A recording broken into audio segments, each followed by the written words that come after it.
Every year, the most beautiful, inventive and inspirational new homes in the country go head-to-head in a competition organised by the Royal Institute of British Architects to find the best new house in Britain.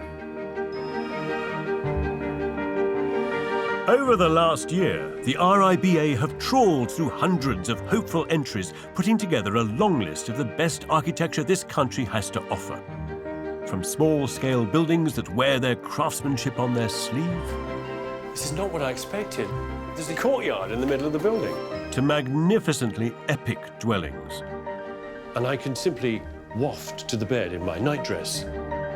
Each one magical, different and remarkable in their own right. Oh, I'm in a spaceship now. We'll be visiting these 18 astonishing homes across the series as they get whittled down to a shortlist of 7. Then in the final programme, here on Channel 4, we'll find out who has scooped the grand prize to become the House of the Year 2017. It's always exciting and a privilege, in fact, to be invited into a secret world, to look around other people's places, to see inside some of Britain's most extraordinary houses. I hold the magic invisible key to the front door, so let's go. I've got it.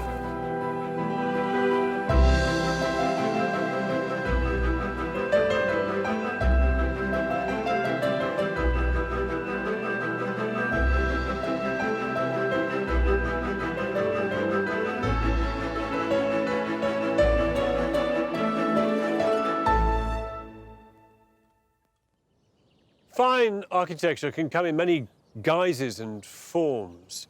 It can be a single object that shouts, "Look at me!" Or it can come as an almost invisible whisper. It can be magnificent and elegant, like this place, St Anne's Court in Surrey, designed by Raymond McGrath in 1936. It can be fluid and curved, straight-edged or knobbly.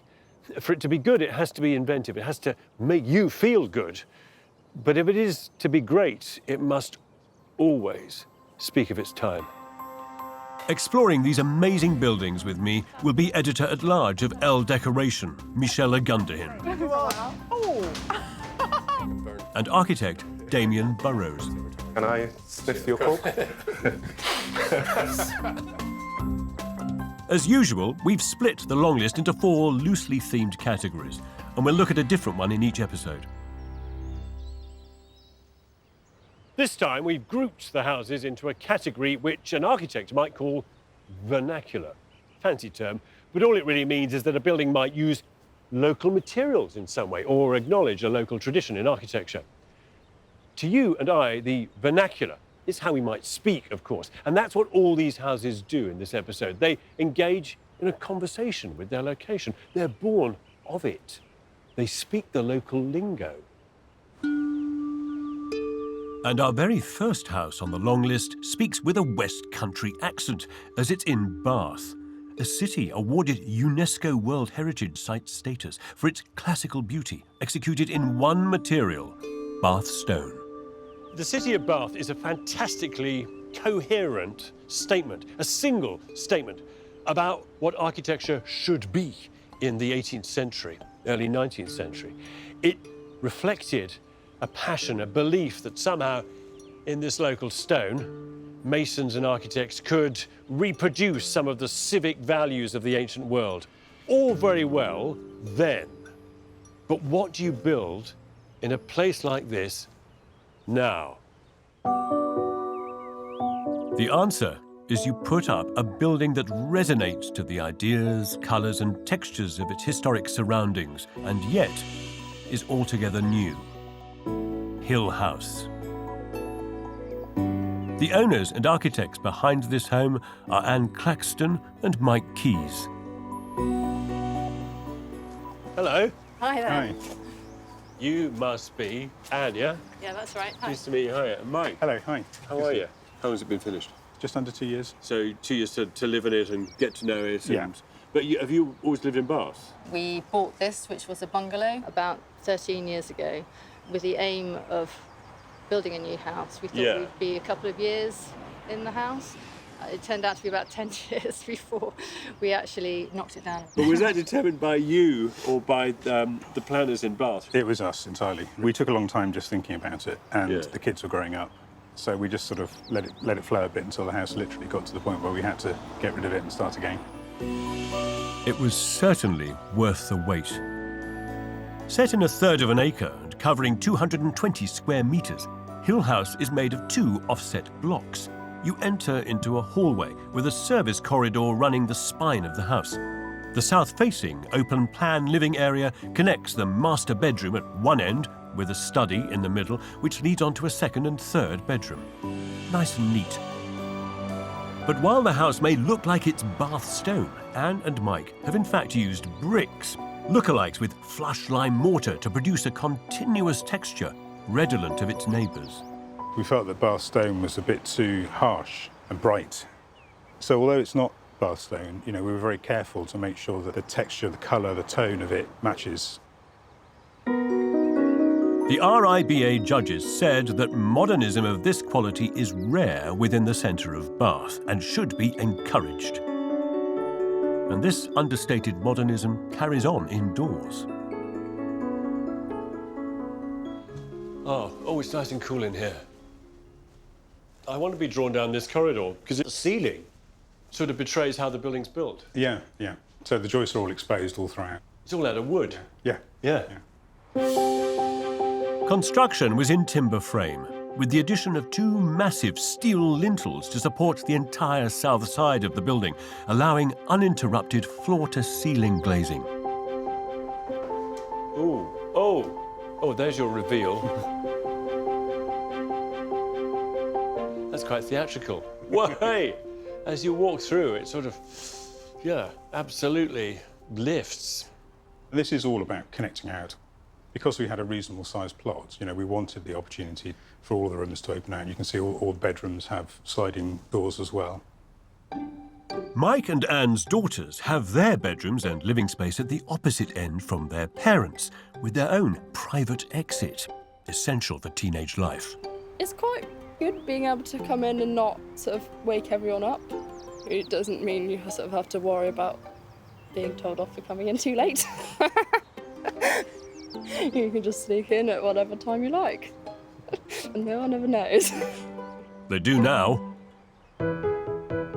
This unconventional yet beautiful house brings something new to Bath, which hasn't always been welcomed in the past. It was a sensitive site, surrounded by historic buildings, many of them listed. We were concerned whether or not proposed developments would respect that context and actually enhance not only the setting of the historic buildings, but also that part of the conservation area. You could potentially have put a number of houses on, or we could have built a much bigger house. But we kind of built what we felt was appropriate for the site. And this sensitive and frankly modest approach won the planners over. It does prove that actually you can deviate from classical architecture and actually still be successful, even in a place like Bath. And while Hill House is clearly a modern thing, a love of the surroundings is written into its DNA. This is brilliant.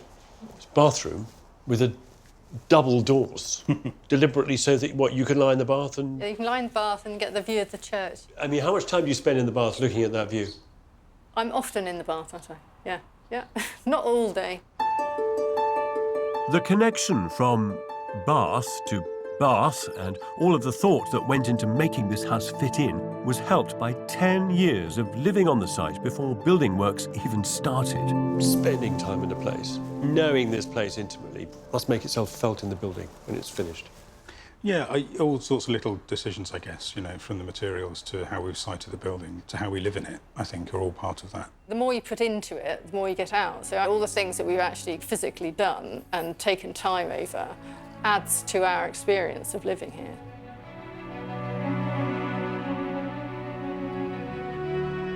A developer could have moved in and just chucked up, 3 or 4 townhouses. Instead, these guys have lived here. They've rooted themselves in this community. They've got to know this place. They've learned the language of Bath. And as a result, they built a 21st century building that is utterly uncompromising. One that speaks the language of international modernism, yes, but is also able to write a little bit of local poetry.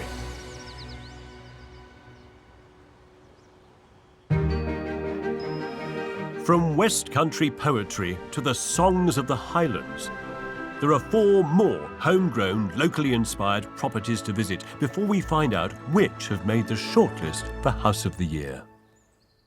The homes that are being considered for the RIBA House of the Year couldn't be more different, from clever, urban, skinny fit, hipster living spaces to wild and woolly rural hideaways with pork chop sideburns. The common denominator, what they all share, is conviction and originality, a desire to do whatever is asked of them better. Traditionally, buildings in the windswept Scottish Highlands have been constructed to be sturdy. But architect Damion Burrows is here to see a house that is more than just functional. Designed by outdoor enthusiasts Jill Scampton and Andy Barnett. We've been coming here mountaineering for decades, and as a pair of architects, you know, there are just some stunning places to build here, so we always have had this ambition to do a project up here. Jill and Andy bought run-down Fag Cottage for about £100,000. And they loved this 150-year-old shepherd's hut so much, they didn't just restore it, they built it a twin. Hi, Damion. Good to meet you. How are you? Yeah. Hi, Damion. Good to meet you. Thank you. This is stunning. The proportions are so pleasing. Yeah, well, the proportions come from the traditional Scottish longhouse, and it had its own charm, really, right from the start.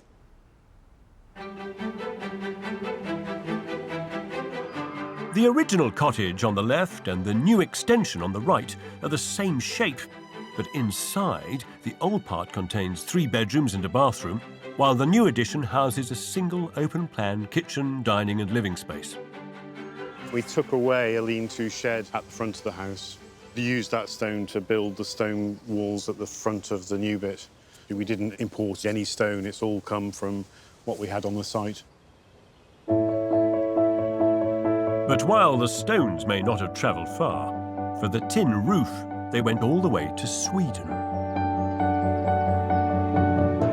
Rusting steel roofs are a familiar sight on old Highland buildings, and Jill and Andy wanted to keep that idea, but in a material that would withstand the Scottish seasons. This high-performance, zinc-coated steel is finished with sustainable paint made from rapeseed oil, and the Swedes were apparently the only ones that had the right shade of red to match the original. But if the outside stays true to its farming heritage, inside tells a different story. Wow, this is so crisp and light in here. It's a complete contrast to the outside of the building. Everything's so sharp and neat, the light's flooding in. The large windows have been carefully positioned to capture the most of Scotland's precious sunlight and to frame the great views out. But where the lower, newer part of the house is more restrained, as you move gently up to the bedroom wing, the cottage's history shines through. This side of the house very much is inspired by the original shepherd's hut. We wanted to keep a lot of the character of the original cottage because we really enjoyed that. And that is such a cute little window down there. So that would have gone down to the floor originally. I think they blocked it up, but we think the sheep came in and out of there. And then we just unblocked a bit of it to put a window in. But it's just perfect height for lying in bed and, you know, looking out. The RIBA judges said that Jill and Andy had, with gentle diligence, enhanced this remote little corner of Scotland.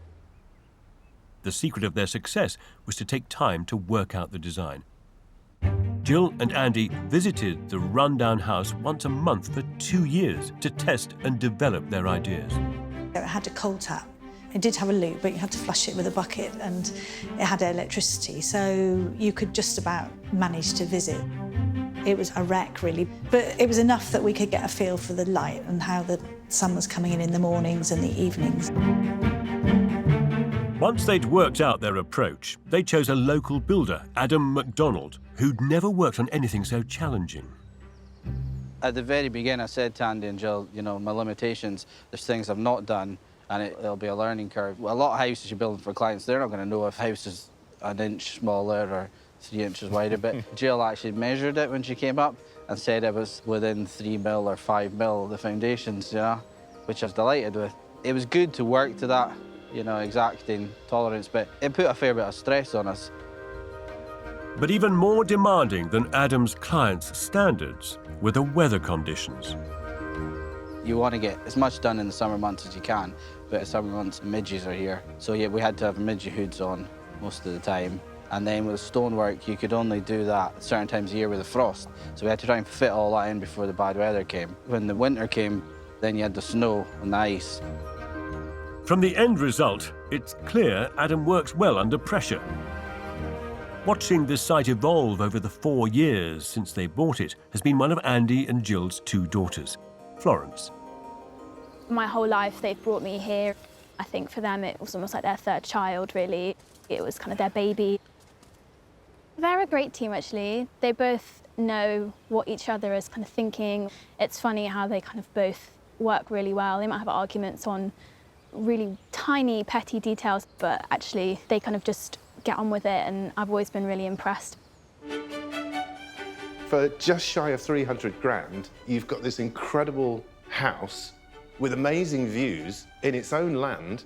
We have done it from a point of view of love and passion of architecture and the Highlands. We're, you know, overjoyed, really. It's a treasure for us. Yeah. How could you not be? It's fantastic. It's a really great home. What truly sets this house apart is the relationship between the old and the new. What Andy and Jill have managed to do here is to bring together 2 different worlds and knit them with seamless grace.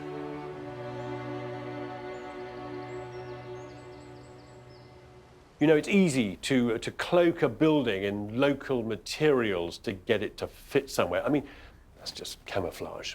Whereas it's much harder to delicately adjust the colour, the rhythms, the height, the shape, the details of somewhere in order to get it to echo the spirit of a place. And that is much more subtle. All the homes in this programme do that. And our next house does so by drawing on the tradition of the South London terraced house. What a charming 19th century typical London street this is. Victorian houses covered in pebble dash, very polite. And opposite them, a brand new 21st century addition, something just as polite. This is number 49, an update of the London terraced house that takes advantage of its wider plot.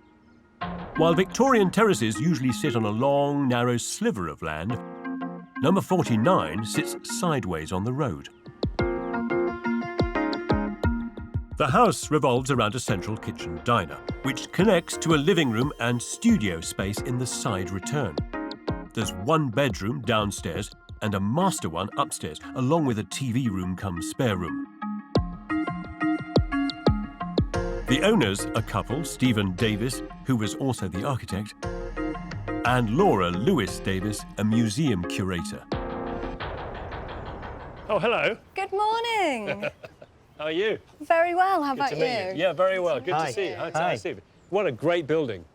It's got great poise, this building. It's beautifully polite. This seems to sort of take the language of all of these terraced houses and kind of rework it almost. Am I allowed in? Yes, let's go in. Great. Thank you. The outside may be polite, but the interior is a bit more progressive. There aren't many traditional rooms, but a series of semi-enclosed spaces that fluidly lead one to another. Oh. Oh. How very beautiful. So just like the outside, it's very controlled inside. It's very judicious, you know? It's kind of serene. Measured. Measured, yeah, that's a good word for it. So what you've done is you've occupied a plot which is sort of roughly the same area as one of those terraced houses. Yeah. You've just sort of swung it around through 90 degrees, effectively, and you've got slightly less garden. Yes. But in fact, you've got 2 open spaces because you've got one. Well, we've got 3 because we've got that one. You've got 3? Yeah. Oh, blimey. So actually, you're doing all right. Stevens made the very best of their small plot by blurring boundaries and merging thresholds. Extra wide openings make the kitchen feel bigger. Storage boxes cleverly double as room dividers. Upstairs, the traditional waste of space that is the landing has been dissolved into surrounding rooms with multiple sliding doors. So you have a choice. You can move from the cupboards, which are cleverly positioned behind this door here, which is sort of a dressing room, yeah?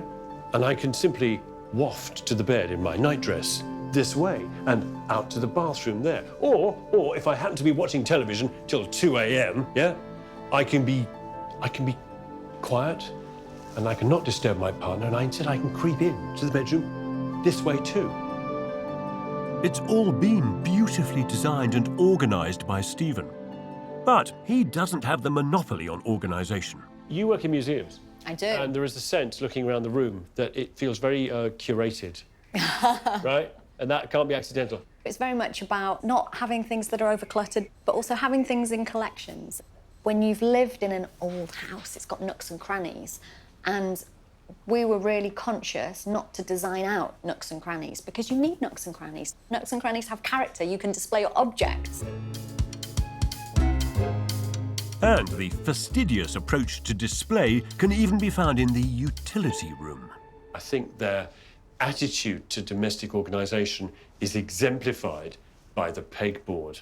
I've never been to a house that looks so perfectly organised. It's like being on a photo shoot. Look at it. I don't touch anything. I mean, what's that for? One key by itself. What's that for? Don't really want to know. But it's precisely this level of organisation and care that makes this house remarkable, and it's exemplified by my favourite bit. When I first saw the photographs of this place that the RIBA sent through, the one photograph that made me stop in my tracks was of this staircase. Because it occupies a tiny, tiny footprint. It's like a medieval winder. It goes up on itself as in a tower. It fits so snugly and neatly into the building. And it has a kind of grandeur almost about it, despite its tiny size. Oh, and by the way, it looks as though it was crafted, as indeed it was, by one person. Stephen commissioned the joiner, James Christopher, to build this mini masterpiece. Initially, I just laughed at him, basically, because I said, you're just going to spend more than you earn in a year to make a curved staircase. It's just not worth it. But together, they came up with an ingenious and affordable way of making it. Beneath that curved staircase is a completely standard kite and winder staircase. So 2 straight flights with a set of winders between it. What I was then able to do was I was able to create formwork that created the curve that Steve wanted to then overclad the staircase with a completely curved barrel. Oh, it was a massive amount of work. It's taken a lot of hard graft to make a house that appears so effortless. But has all that work been appreciated by the neighbours? No, I love particularly the bricks that I've used on that. They're very unusual, not something I've seen before. It's definitely improved our view from the front of the house. Wow, it's rare people can say that with architecture. Yeah, I love it. People are flattered maybe that he's decided to actually build down our street rather than any other street. So I think there's a lot of pride in that. It's a powerful building indeed that helps people find fresh value in where they live. Number 49 has taken a classic story of design and layout and rewritten it for its time and place. What an exquisite house, eh? What a quietly radical interior. What a contribution to place it makes, too. You know, as a result of all this, its antecedents, the houses that themselves were born in the 1880s that are across the road here, these lovely Victorian cottage terraces. These homes can now look over the road at their grandchild and say to it, "You are all right, mate. Go on, my son." 2 more wild projects remain to be seen in this selection of local houses. But I remember on my first visit, I thought it was humongous. Before we discover which will make the final 7. You know, for a small country, we have an unusually diverse variety of building traditions and materials. And that's because the geological time span between the granite mountains of West Wales and the mud flats of East Anglia is about 1 billion years, which means every 25 miles you travel in the UK, the geology changes from chalk to clay to limestone to slate, which means traditional local building materials change, and so the buildings themselves change. All of which means our architecture has the potential to be rooted to where it is. This is Kent, where the chalk of the South Downs gives way to a clay soil, perfect for making roof tiles for the area's signature building, the Oast. Thousands of these sprang up from the 1800s to dry hops for the nation's breweries. Now most are converted into homes, but the owners of our next project chose to build a new one and give it bodybuilding classes. Caring Wood is a collection of Oast houses on steroids, set in an 84-acre estate and covering a mega 1,443 square metres. This home has been built on a stony outcrop and accommodates 3 generations of one extended family. Michelle Ogundehin met the architects behind this beast, Niall Maxwell and James MacDonald Wright. James, how does something of this size even begin to come off the ground? The clients for this house are my parents-in-law, and we had a number of conversations that came out of large family holidays where we were renting houses so that we could spend time together, and eventually that sort of spun off into a brief for a house that we could all come and spend time together at. So this is one house for Mum and Dad, and then the 3 daughters and all your respective families. 3 generations. The jumble of towers appears confusing at first, but when viewed from above, you can see that they're 4 Oast houses built around a square core. You enter into the upper floor of the main block, which houses a gallery and concert space. Then you go down to the main communal living floor, all of which is built around a 3-storey hidden courtyard. Then off the main building are 4 individual houses with bedrooms for the extended family, which are reached by hidden passageways. This really is like the modern country house. There's one space that generations of a family can all come together and enjoy. Part of the original brief was very much an English country house, but we explored the nature of that. It's a very particular landscape in Kent. It's not something that's replicated across the country. In Kent, the Oast is a very strong symbol, and we were keen to capture that. I can't wait to see inside. Come and have a look. Thank you. You enter straight into a true grand hall that serves as a gallery and performance space. I mean, this is certainly more than your average hallway. Part of our brief here was to provide a space for music and art, and so it linked very well that we would have this formal hall. But as you move down the grand staircase, things become more familiar and more domesticated. Ah, so now here we are in the heart of the house. But it already does feel much more intimate than those sort of big public spaces upstairs. I wouldn't quite go so far as to say it feels cosy, but it does just feel like a rather glorious big family kitchen. Although this house is on a massive scale, it still works as an extended family home. The 4 Oast houses, where each branch of the family have their bedrooms, break down what could be an overwhelming building into bite-sized chunks. Everybody within the family got to choose which Oast they preferred. Fortunately, everyone chose a different one. My wife and I, this is our room. There's definitely a strong sense of privacy. It's quite nice to know that you've got that sort of quiet space to sit and read or think or listen to music. But of course, it's when the house is full of the noise and life of an extended family that it really comes alive. I remember on my first visit, I thought it was humongous, and we often walk around saying, "Where are you?" And someone was like, "I'm over here, look, where is that?" But James has developed a practical solution for finding lost children. Come in, children, are you there? Over. We are here, Father. What's your 10 for? We are in the room with the piano. Over. If the hustle and bustle of family life gets too much, the house has a 3-storey central courtyard for quiet contemplation. It feels incredibly peaceful and calm, and a real quiet spot at the centre of all this sort of family activity that you can imagine revolving around it. It's very meditative. A lot of thinking time went into this house. There were 3 years spent on design, and then another 3 on construction. The walls were made of poured concrete, and the roof is cross-laminated timber. But despite these high-tech innards, the RIBA judges particularly admired the rich, warm palette that ties the house to the Kent countryside. The floor tiles are made of local clay. The walls are clad in Kentish ragstone.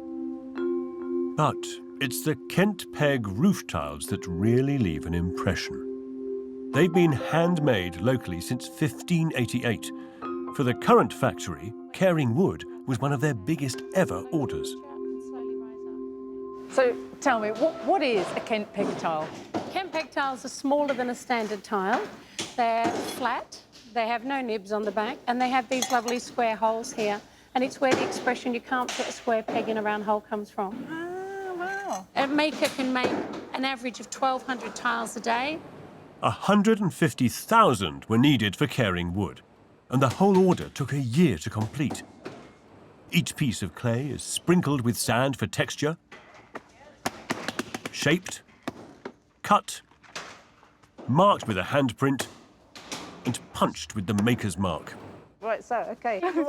Oh! So how's that? Will that pass? Let's have a look. Got all the markings, handprint, holes, sound coverage. Yay! Excellent. I like this. This is my little unique marking here. 1,199 to go.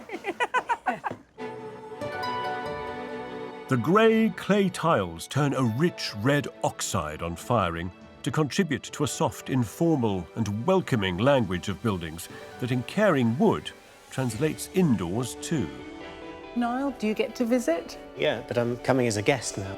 It's great to experience, and more importantly, it's great to see it being used and enjoyed. Despite its scale, this contemporary interpretation of the English country house doesn't feel remotely grand or pompous inside. It's really just a big, happy, friendly family home.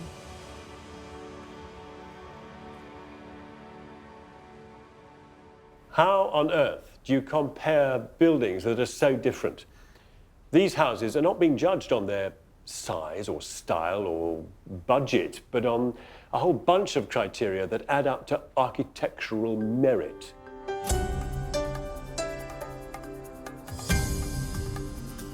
The jury making the tough decisions is led by esteemed architect and critic Deborah Saunt, along with last year's winner, Richard Murphy, and comedian Jenny Clare, here as a lay assessor, whose own house won the prize in 2005. Well, I'm the least trained of all the judges, but I might be the one that asks the questions that people at home might be wanting to know. It's up to them to scrutinise every detail and junction in these buildings before deciding on the winner. It's a bit like bringing together lots of people at a restaurant where they all want different things, but you've somehow got to agree on one shared meal. Do you sometimes have an allergy to things that are perfect? No, I strive for perfection in my life. We've seen 4 exceptional houses now. There's just one more remarkable home to see before we find out which will be added to the shortlist for the RIBA House of the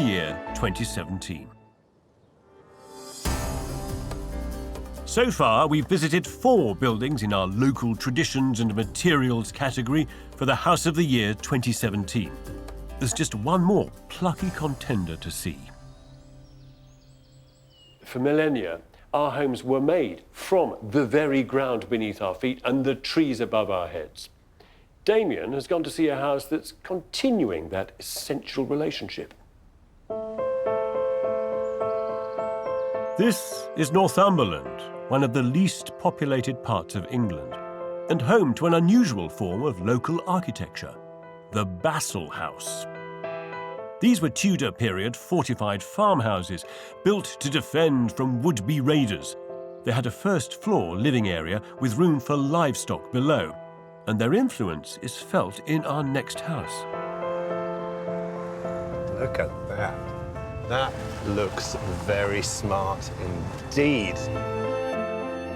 This is Sha House, made of locally quarried stone and large from near the Scottish border. This is clearly a house of Northumberland. Hi.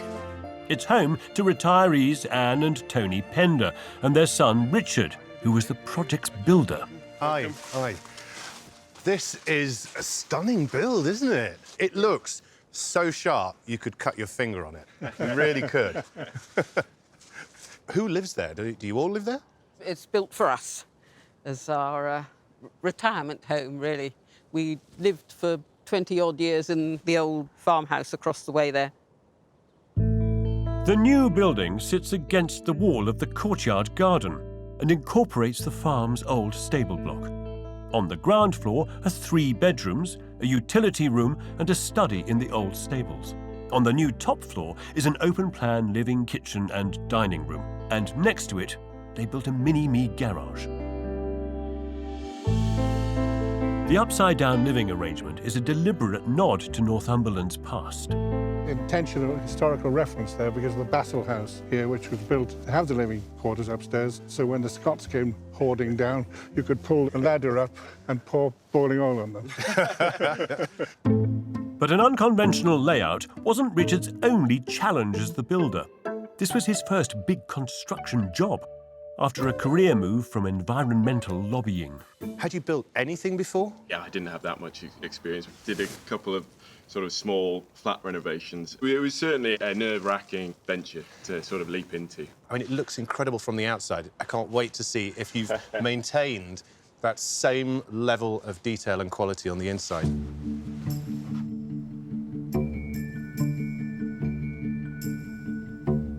This is really light, isn't it? Yes. I find it quite uplifting when I first come in. The double-height hallway runs into the stable block, where there's the master bedroom and a generous study. But if you don't fancy the stairs, there's a lift to the first floor. Wow. There we are. Welcome upstairs. Look at this space. From the conversation we were having, I was expecting to come up to a downsized retirement home. This says absolutely everything but. By going for an upside-down house, Anne and Tony have a living area with generous space, height and inspiring views of the countryside. It makes you feel you've got a whole new vista ahead of you. It couldn't be more different from the old farmhouse, could it? You can sit there and simply enjoy the view. It doesn't really matter what the weather's like. It's just lovely looking out of it, as long as it's not fog. But this house delivers more than views, much more. It is designed with care and built precisely and beautifully by their novice builder, Richard. How did that work with yourselves as the client and your son as the contractor? I find it slightly difficult to comment on that. There were very tense moments. They still rumble in the background, I might say. Could I ask, how much was the budget? About 420,000. 420,000. Certainly not an insignificant sum. How close did you get? More or less spot on. Bit of change? Haven't heard of it yet. It's working its way back to you. It'll be in the post. The marrying of new, clean work with the ancient existing farm buildings delighted the judges. They called the meeting between old and new understated, yet beautifully composed. What I love about this build is they've integrated this fantastic, great big, sturdy stable block. And that's allowed them to free up so much more space to add this wonderful contemporary extension to the side. The man that brought these two halves together was architect Dan Kerr, who designed a house that passed the tough local planning restrictions first time. Designing a building on one side that you know has got to get the planners on board is one thing, but then you've also got to design a building that you have confidence that Richard can build. Yeah. You weren't tempted to dumb it down? All the way through, I think. This wasn't a straightforward build, you know. We were trying to push the boundaries on this one. I think it was just the fact that you were determined to do it, and quite astonishing, really. Dan, you're stuck right in the middle because you're between the client and the contractor, which traditionally these two bodies would be totally divorced, but here it's the absolute opposite. There were some times where there were slight disagreements in whether there should be certain details. A few debates around the kitchen table. Part architect, part family therapist, I think. Yeah. In between his conflict resolution work, Dan designed the house to be nigh on carbon neutral. He gave it rainwater harvesting and a micro biomass boiler. And the RIBA judges noted the building's exceptional environmental credentials. Now, it's a wonderful project, but if there was one part of it that just makes you smile the most, what would that be? Well, for me, it's the light. I come into this place, or I walk up to this level in the morning, and it's just stimulating. You think, oh, it's nice to be here. If you were to look at a project like this purely on paper, with all of its complex personal relationships, then it's got complete car crash written all over it. But this project is the absolute opposite. If anything, it demonstrates how if a family pull together, they can achieve a building that's absolutely incredible.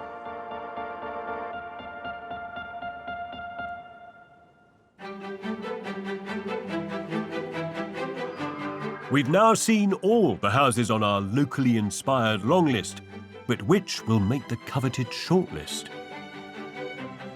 It could be Hill House, a fine 21st century addition to the city of Bath that respects its historic setting. Or Fag Cottage, that renovated Highland sheep shed that's kept its tin roof. Number 49, an update of a London townhouse that's more than the sum of its parts. Or Caring Wood, a modern country house rooted in the vernacular that couldn't be more Kentish. And a retirement home that's based on a fortified Northumbrian farmstead, Sha House. Any of them stands a chance of winning, but the RIBA jury have had to whittle the long list down. So, which have made it through to the shortlist for the big prize? After much deliberation, our head judge, Deborah Saunt, has the results. So, Deborah, you've shortlisted a project or two from this category, yeah? We have. We've got Sha House here. A fantastic addition of two buildings around the garden wall of an original farmhouse. I think one of the reasons why we decided to shortlist this project was that it didn't shout out loud. It's actually doing something very simple, very, very well. And the care was just wonderful. When you came through here, the light falling from the clean trusses was just wonderful. That you came into this end room that looks very modest here, but actually captures this extraordinary view out across the landscape. I think of all the projects, it's one of the most highly crafted but modest projects. It's kind of got a modesty to it that we really enjoyed. Really? Oh, Can't believe this, it's just amazing. What was that about champagne? To be on the shortlist is stunning, beyond words. So, this finely crafted, elegant house in Northumberland is through. Oh, and there's one more home that's been shortlisted. Caring Wood, which really does represent the category well of embodying local materials and sort of local traditions and crafts. They've fastidiously pursued the sort of local supply chain to make this building as rooted as possible. I think people will be in awe of the craftsmanship here. It is stunning. You cannot find a bad detail. It challenges your preconceptions of what a home is. And it's something that we all shared on the jury. We went in there and just said, what is this? It's not a house for one family with one living room and one set of bedrooms in a traditional sense. That's fantastic. That's wonderful to know.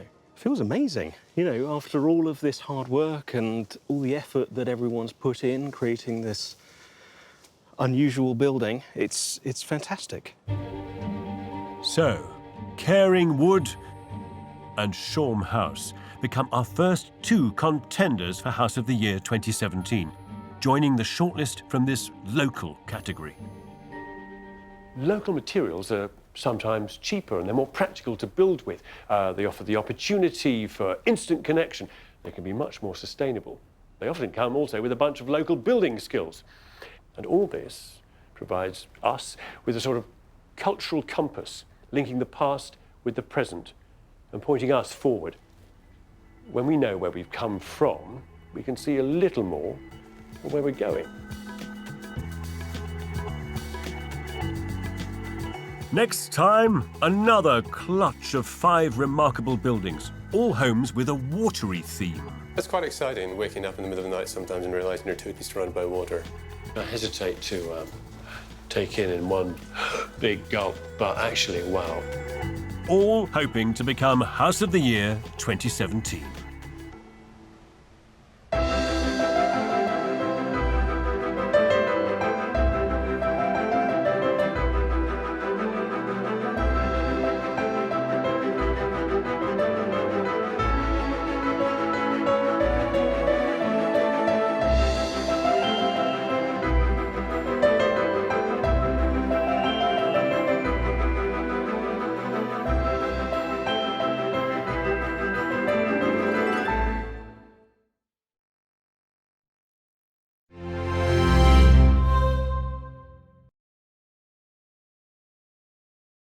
Every year, the most beautiful, inventive and inspirational new homes in the country go head-to-head in a competition organised by the Royal Institute of British Architects to find the best house in Britain. We'll be exploring the remarkable homes longlisted for this year's prize. Oh, there's your reveal. Before discovering which have made the shortlist. Oh, I'm in a spaceship. We've already seen the first 2 homes to go through. Now we're investigating 5 more delightful houses, all inspired by water. So this is very exciting, which I hesitate to take in one big gulp, but actually, wow. They infuse the imagination, like all the buildings in the competition. And I can simply waft to the bed in my nightdress. All of which are magical, distinctive, cleverly designed and beautiful. This is triumphant. At the end of this episode, we'll find out which watery home goes through to the shortlist. And then in the final programme, we'll discover the winner here on Channel 4. You have to look at the degree of tenacity, innovation, persistence, and this project has it all. There can be only one winner, only one building lucky enough to be awarded the most celebrated prize for residential architecture in Britain. The 2017 House of the Year.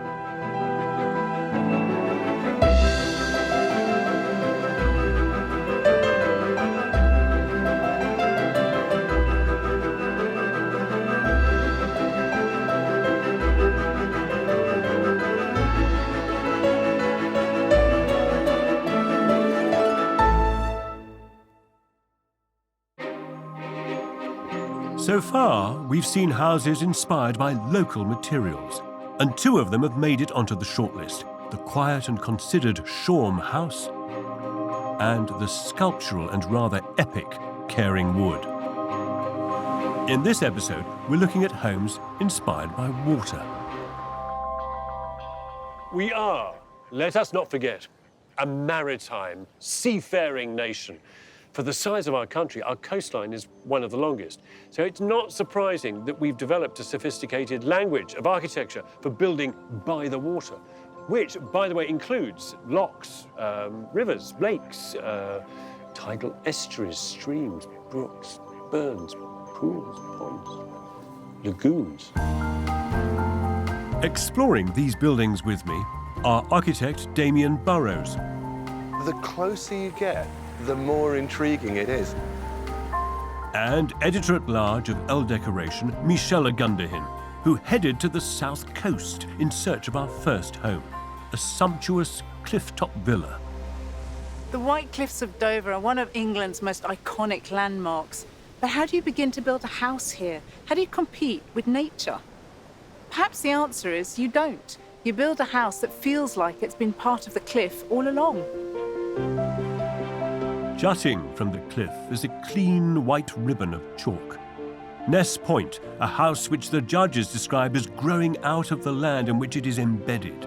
Its undulating walls look as though they're from the rock beneath and hunker into the hill, directly mirroring the dramatic and slightly more craggy White Cliffs of Dover.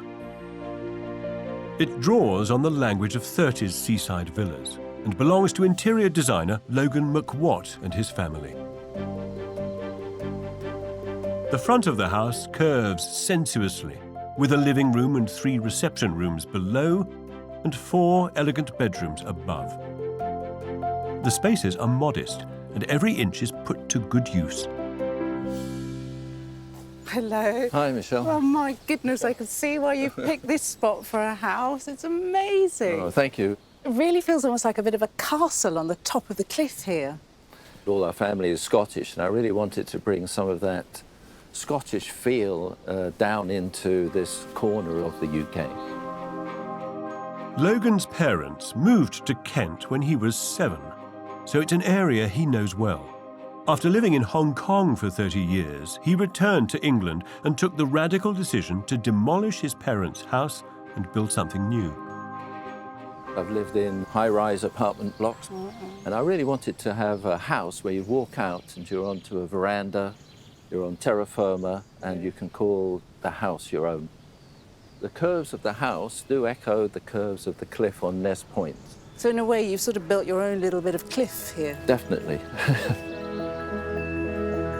It's not just the outside of the building that's unusual.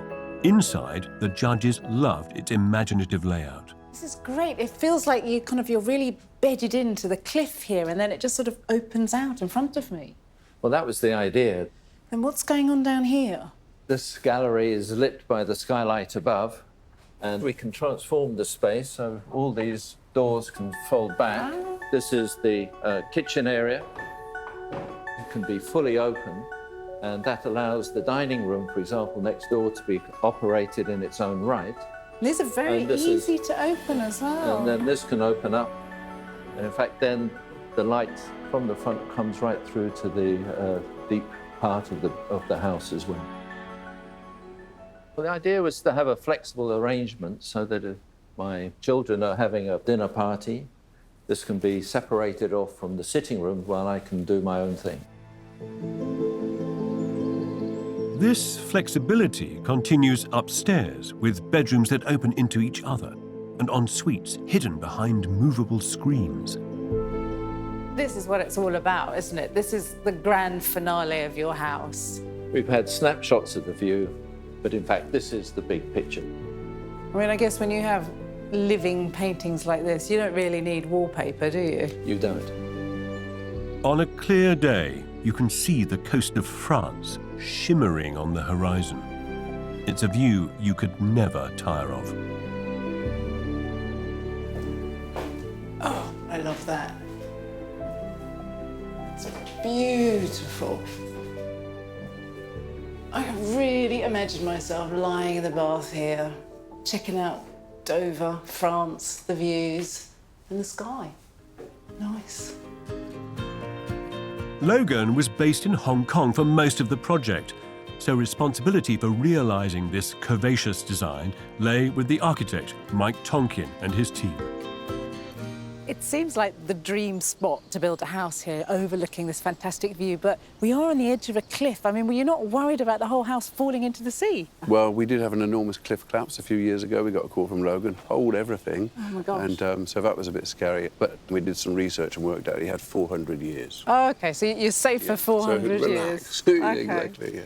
The building also has all these fantastic curvy shapes and curved glass as well. That feels like it'd be really expensive and really complicated. It used to be really expensive, curved glass. It used to cost 3 times normal glass, but now it does cost 1.3 times. So actually, it's a bit expensive, but there's just a few pieces of it.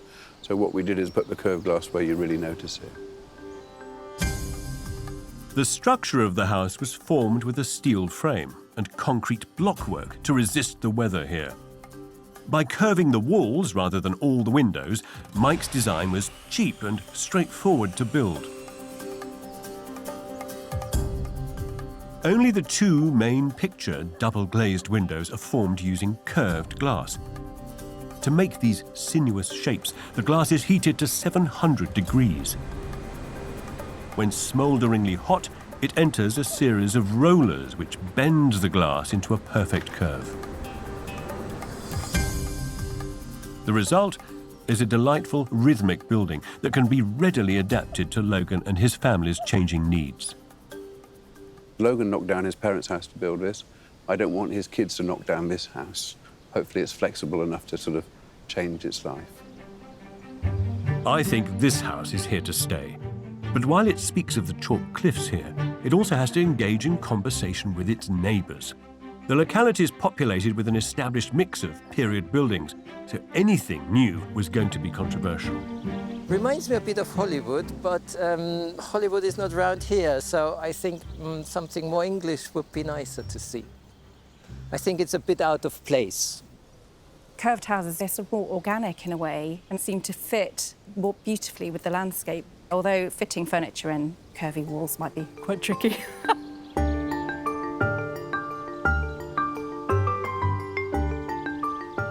Oh, this is the life. I wonder if someone could just bring me a G&T.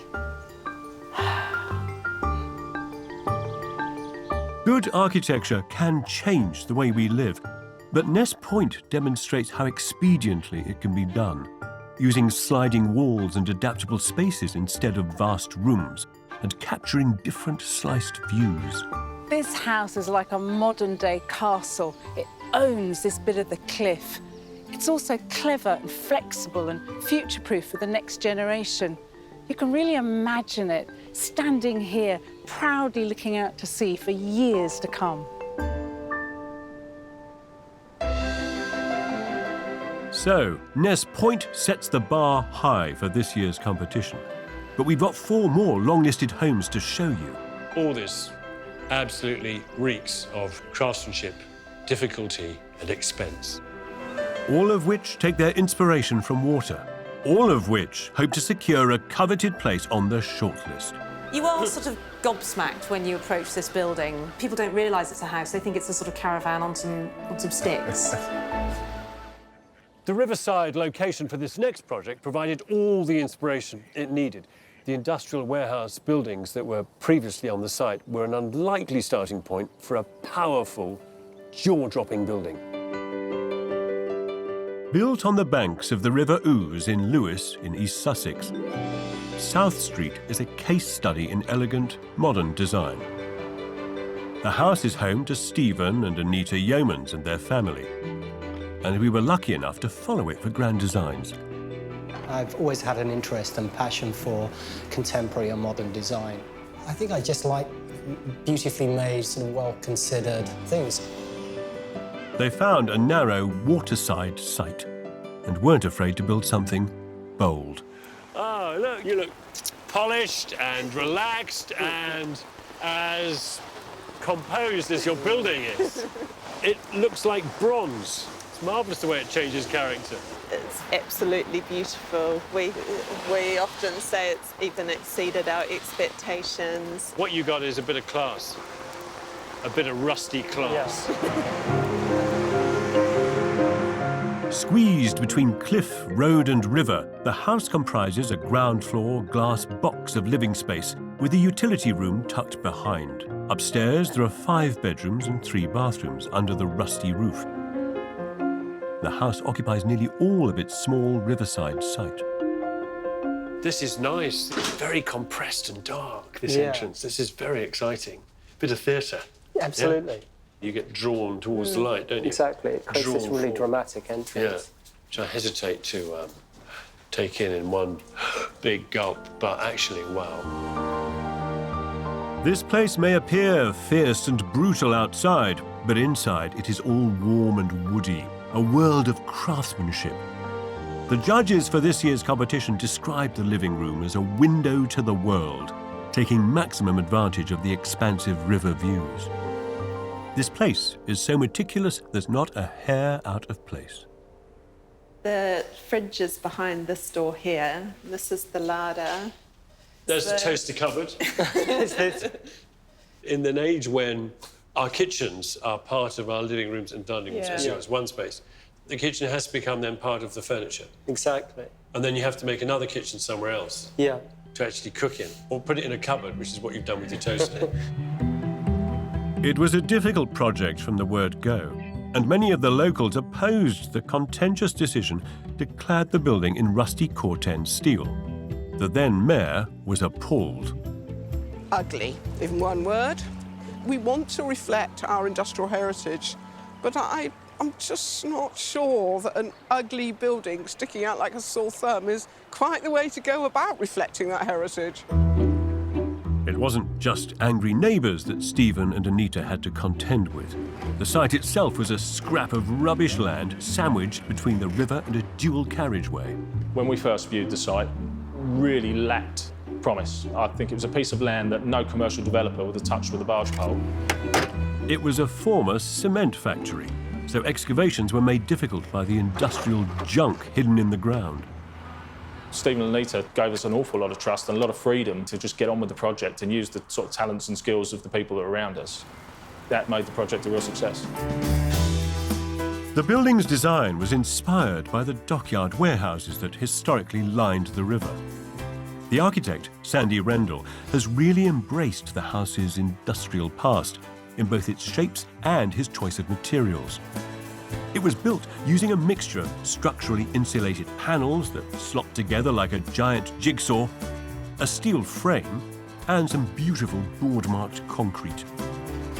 It was the cladding, however, that proved most controversial, made from a skin of expanded perforated weathering steel. The material's bright when it's milled, but when it gets exposed to the elements, it quickly develops a durable rusty coating. The cladding was extremely challenging to get right. Looking back at the project, despite a lot of effort and work and time spent on that cladding, it did work out. In a way, it is also the building's greatest single triumph, isn't it? Yeah, I think probably, but working with the cladding was a challenge in itself. I probably expected too much of it, but I think in the grand scheme of things, it's much less significant than I felt at the time. Yeah.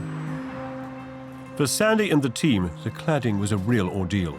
Because of a defective batch of steel, the perforations in the sheets didn't line up. I'm really disappointed, I have to say. The standards on this project are extraordinarily high. And for Sandy, anything short of perfection was failure. I'm not in the mood for accepting stuff that's not right. Well, I don't think we should at all. The manufacturers finally replaced the cladding, and Sandy managed to execute his design with this striking and controversial material. How's it been received in Lewis? I think increasingly warmly. It's incredibly prominent. You see it from the train, you see it from the road, you see it from the nature reserve. You can't avoid it, really. I mean, I'd like to think that it might open people's minds to more contemporary architecture in Lewis. That ambition is laudable, but of course, not everyone's convinced. I suppose it's quite an unusual building, so you can see why a judging panel would go for something a bit different. But I just hope to goodness there's some much more attractive buildings out there somewhere that might win. There is no such thing as universal taste. There's no denying, however, this house is a gateway building to the town. Perched, chiselled and strong. A marker for walkers and for river and road traffic. And Stephen and Anita love this home. It binds them to this place. Being so connected to nature and the weather patterns and the rise and the fall of the river, it's added something hugely special to our lives. This house, of course it'll have its detractors. Of course people will say it's just a rusting metal box. But it is a beautifully designed and exquisitely crafted rusting metal box. And in the world of architecture, that makes all the difference.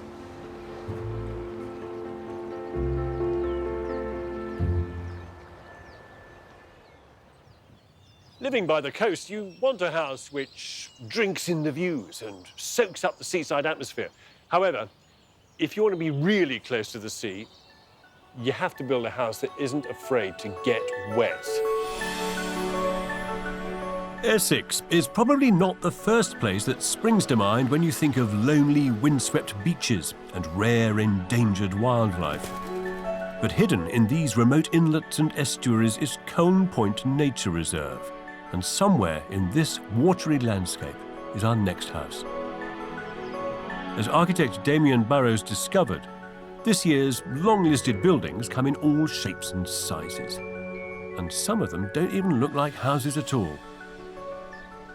This stunning area is incredibly popular with bird watchers.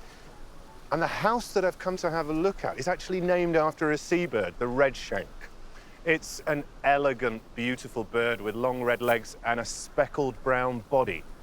And if I'm not mistaken, yeah, I think I've just spotted one. Perched in the salt marsh, this bird-like building is a compact one-bedroom house designed as a studio for sculptor Marcus Taylor. Marcus and his family built their first house here in 2010, and when an adjacent plot came up for sale, he saw a chance to do something wildly different. Marcus, this looks like it's waiting to sort of take off and start walking somewhere. We had a picture of the red shank with its legs coming out of the water. It just felt right for this landscape. At only 49 square metres, Red Shank packs in an open-plan kitchen and living area, a small balcony, one bedroom and one bathroom. It's so tiny, you may be wondering how it waded its way onto the long list. But the judges described it as extraordinary. Built using giant timber panels, it's beautifully detailed and deals effortlessly with a challenging site.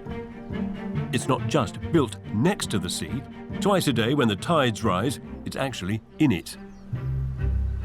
This becomes an island, this part of the coast. I don't know if you've ever tried to dig into water, but it doesn't work very well. Yeah, no.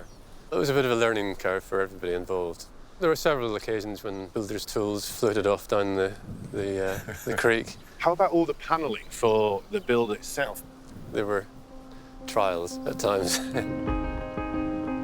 The first panel that was lifted off turned into a huge sail, which swung all over the place and hit the crane. You get hit by one of those? Yeah, I didn't think it'd survive. And in fact, I think everybody was pretty scared in that first lift. Yeah. We had to dump the first one into the marsh. One of the most striking elements of this building is its cladding, cork. Actually, a surprisingly weatherproof material. It's durable, lightweight, an excellent insulator, fire, rot and mold resistant, and beautiful. Portugal supplies 50% of the world's cork. Its cork oak forests cover 1 million hectares. Every 9 years, the tree's bark is stripped and then completely regrows, making the process 100% sustainable. When compressed at high temperatures, the shredded cork expands and sap within it melts, gluing it all together. There are no added ingredients, and the final product is completely natural. Once cooled, these giant cork bricks can be cut to measure, and the cladding is ready to go.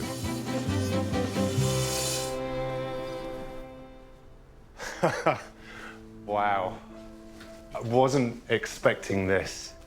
You come from outside, from the bluster and the wind, and as soon as you're in here, it's just calm. And the view is just incredible. That's quite exciting. I mean, it's, you know, waking up in the middle of the night sometimes and realising you're totally surrounded by water, especially on a very still night when there's nothing else but the water and the moonlight.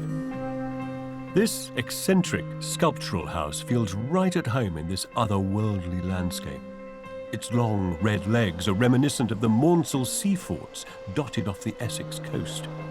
And it's surrounded by an architectural mishmash of derelict buildings, wind turbines, and sea junk. Well, it's really like the place that time forgot. It's like these ghost towns that you see in America that just appear out of nowhere. But this has an added effect because it's like it's been washed in from the beach. I think what Marcus has done here has been absolutely quite amazing. We thought it looked rather like the War of the Worlds, these giant things with sort of long legs that were sort of marching their way along the planet. Against this stark, isolated backdrop, Marcus and his architect, Lisa Shell, have made a building that is both solitary and self-assured. The site itself has so many constraints on it, with the tide and elevating the building. How did you cope with that? This is a really awful thing to say because I think it's completely wonderful here, but you've sort of left civilization, haven't you? You've got to the edge of the world, and you can do what you want. How much did you end up spending in the end? Or what was the budget? We certainly didn't meet Marcus's intended £100,000 budget, let's say that. Were we a little bit out? We were or quite a bit out. We were quite a bit out. Sort of not, can't touch it out? Yeah. I mean, ultimately, we did end up with quite a sort of finely crafted, high-spec, nicely detailed house. And then we spent again to raise it up off the ground, support it on sand, and cantilever it. I'm just putting another zero end at each one of those sentences. I'll leave it with you. Okay, all right. I'll draw my own conclusions. I absolutely love it. And obviously, the judges loved it as well. I mean, I think we never really intended to enter it for any prizes. I mean, but I think once we'd built it, it sort of dawned upon us that actually it is quite an extraordinary thing that we've done. And the idea that this nice little house could be recognised as, House of the Year would be really extraordinary and unexpected, I have to say. Yeah. Well, I wish you luck with it. The design of this building really does stand out for me. Lisa and Marcus have drawn upon the influences what surround them, plucking inspiration from military forts, natural materials and resident birds to create this wonderful, experimental collage of a building. There are only 2 more spectacular homes to explore before we discover who's made it to the shortlist for the 2017 House of the Year. One of the greatest magical tricks that architecture can play is to lift us out from where we are, to mentally transport us from, say, a grubby urban environment and take us to another beautiful place that is literally otherworldly. Seaside architecture doesn't have to be constrained by geography. The most imaginative of us can bring the seaside anywhere. And that's what our next house does magnificently. This programme is all about coastal architecture in the 21st century. And yet, I find myself in North London walking up a hill, and that's because there is a man who, for years, has been determined to build his seaside house here.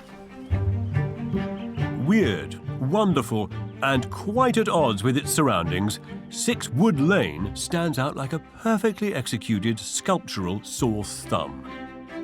It's home to interior designer Sally Cox and architect Mike Russum, a man whose work follows an unconventional path.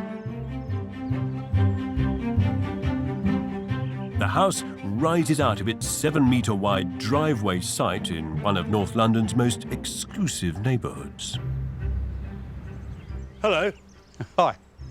Good to see you. I'm Mike Russell. Pleased to meet you, Mike. Hi. Hi, Kevin. Lovely to meet you. And you, and you. And thanks very much for inviting me in, or round. Yeah. I mean, round. The first thing that strikes me, it is radical, which is very enjoyable, but there's a strong nautical flavour to the building, isn't there, in the detailing? Yes. This is a kind of mystery vessel that's arrived. I think we try and deliver something joyous that's beyond the normal expectation. Let's embark. The judges compared the house to a ship run aground in suburbia. The roof is an upturned hull. Its windows are portholes. Even the entrance is up a gangplank. In the basement of this 4-storey building, 2 bedrooms are anchored into the garden. Above that, on the upper deck, are an entrance hall, a studio, bathroom, and an elegant staircase that sweeps up into the elliptical living area. Here, Mike has formed a unique kitchen dining space, and it's all topped off by a dazzling glazed winter garden.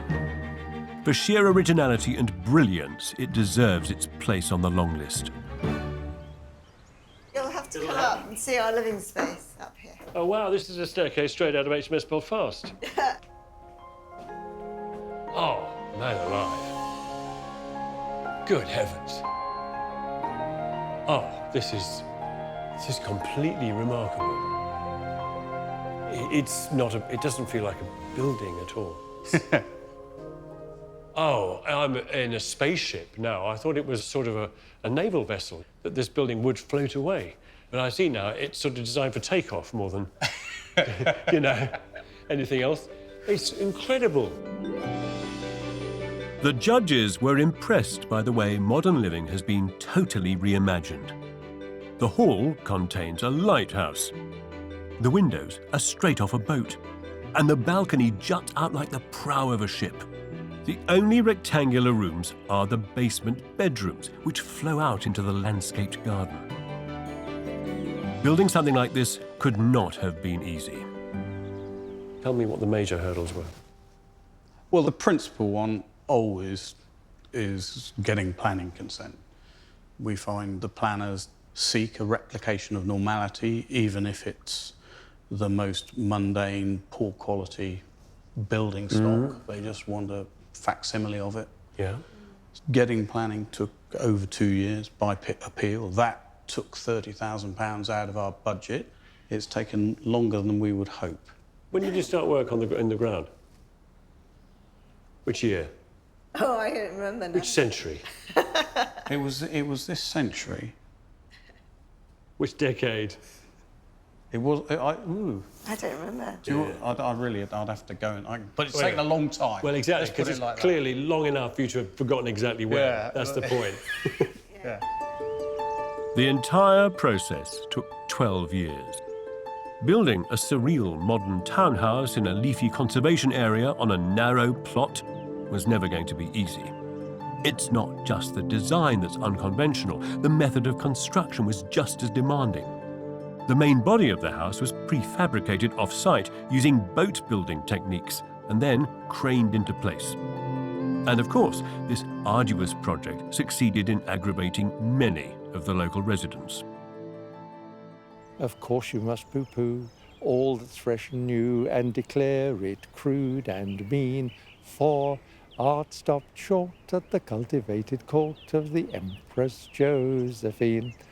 And that is, of course, from Gilbert and Sullivan's operetta Patience. But it really does summarize the reaction of an awful lot of people to the idea that we should have this very original, very imaginative building in Wood Lane.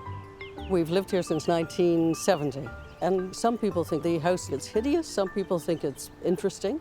It's a matter of taste. The actual building phrase took years and was a genuine blight on the neighborhood because it really was pretty awful. I think it really reminds me of like a spaceship that's just kind of landed in a little gap. I can see why people wouldn't like it because it isn't something that goes with the area. Well, I've had the hors d'oeuvre and I've had, I think, probably the main course, but I'm sure there's pudding, isn't there? Yeah. It takes a while to drink all this in. All this absolutely reeks of craftsmanship. I'm beginning to understand the story of this thing now. A ramp to every level. Oh, wow. I thought this was a control room. It's not. It's a sculpting space and a lounge area. Yes. With And fantastic it's rather nice. You get, Isn't it just? Oh, you're right up here in the canopy. It's like a treetop house up here, isn't it? this extent of south-facing glazing gets very hot in here. So that's a mechanism which lifts the circular lantern. Do you want to see it operate? Yeah, I'd love to. I mean, at the moment, I'm expecting it to make a real Wallace and Gromit noise. So if we do this, you'll see. So now it's It's coming down. It's very slow, but you can see by that mechanism there, that's got a kind of magic eye on it that stops it grinding its way down into the timber drum. This is quite triumphant, isn't it? At every turn, there is another little detail to delight and intrigue. And Mike, a man after my own heart, has built a glorious man cave at the end of the garden. So in an age when buildings try and disguise what they are and what they do in the pursuit of some kind of sleek ambiguity, this building wears its heart and its machinery on its sleeves. So here, for example, are the heating intakes here and vents here for blowing out here. Here are the sound speakers, the landing lights, and in here, the controls for the rocket boosters. Why go to all the trouble in the end? Why go to this trouble? What drives you? What makes the difference here? What is worth it? I think we're maximising the opportunity to enjoy how you live. So these are highly tuned spaces that deliver very special experiences. You really feel very different. I do anyway. I feel very differently in the different spaces. It's quite inspirational as well. Who wouldn't want to sail away in this ship of a building for the rest of their lives? It's imaginative, adventurous, challenging, sociable. Now, any good building has a responsibility to us to look after us so that we can flourish in it. You know, that's what architecture is partly about. But very few buildings are there to really help the imagination to flourish as well, you know? And even fewer occupy that sacred place as well springs of inspiration. And this is one of them.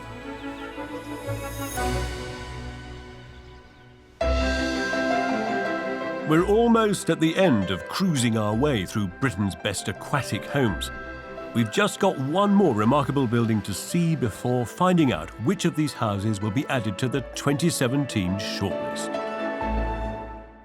It is one thing to build your house on the coast, near the sea. It is quite another to build it actually on the beach, exposed to everything that nature can throw at you, or over you, for that matter. However, it is possible to build a super robust house, one which is resistant to the forces of the sea, the salts, the tides and the wind. One from which you can sense, feel the power of the crashing waves, all from the comfort of your own armchair. Seaside plots are notoriously difficult to come by. But as Damion discovered in East Lothian, on the east coast of Scotland, when you do get your hands on a beachy plot, the potential really opens up. After inheriting a bungalow, Archie and Tricia MacDonald had the dream location and the chance to build something really special. This house isn't just by the sea, it's actually holding it back.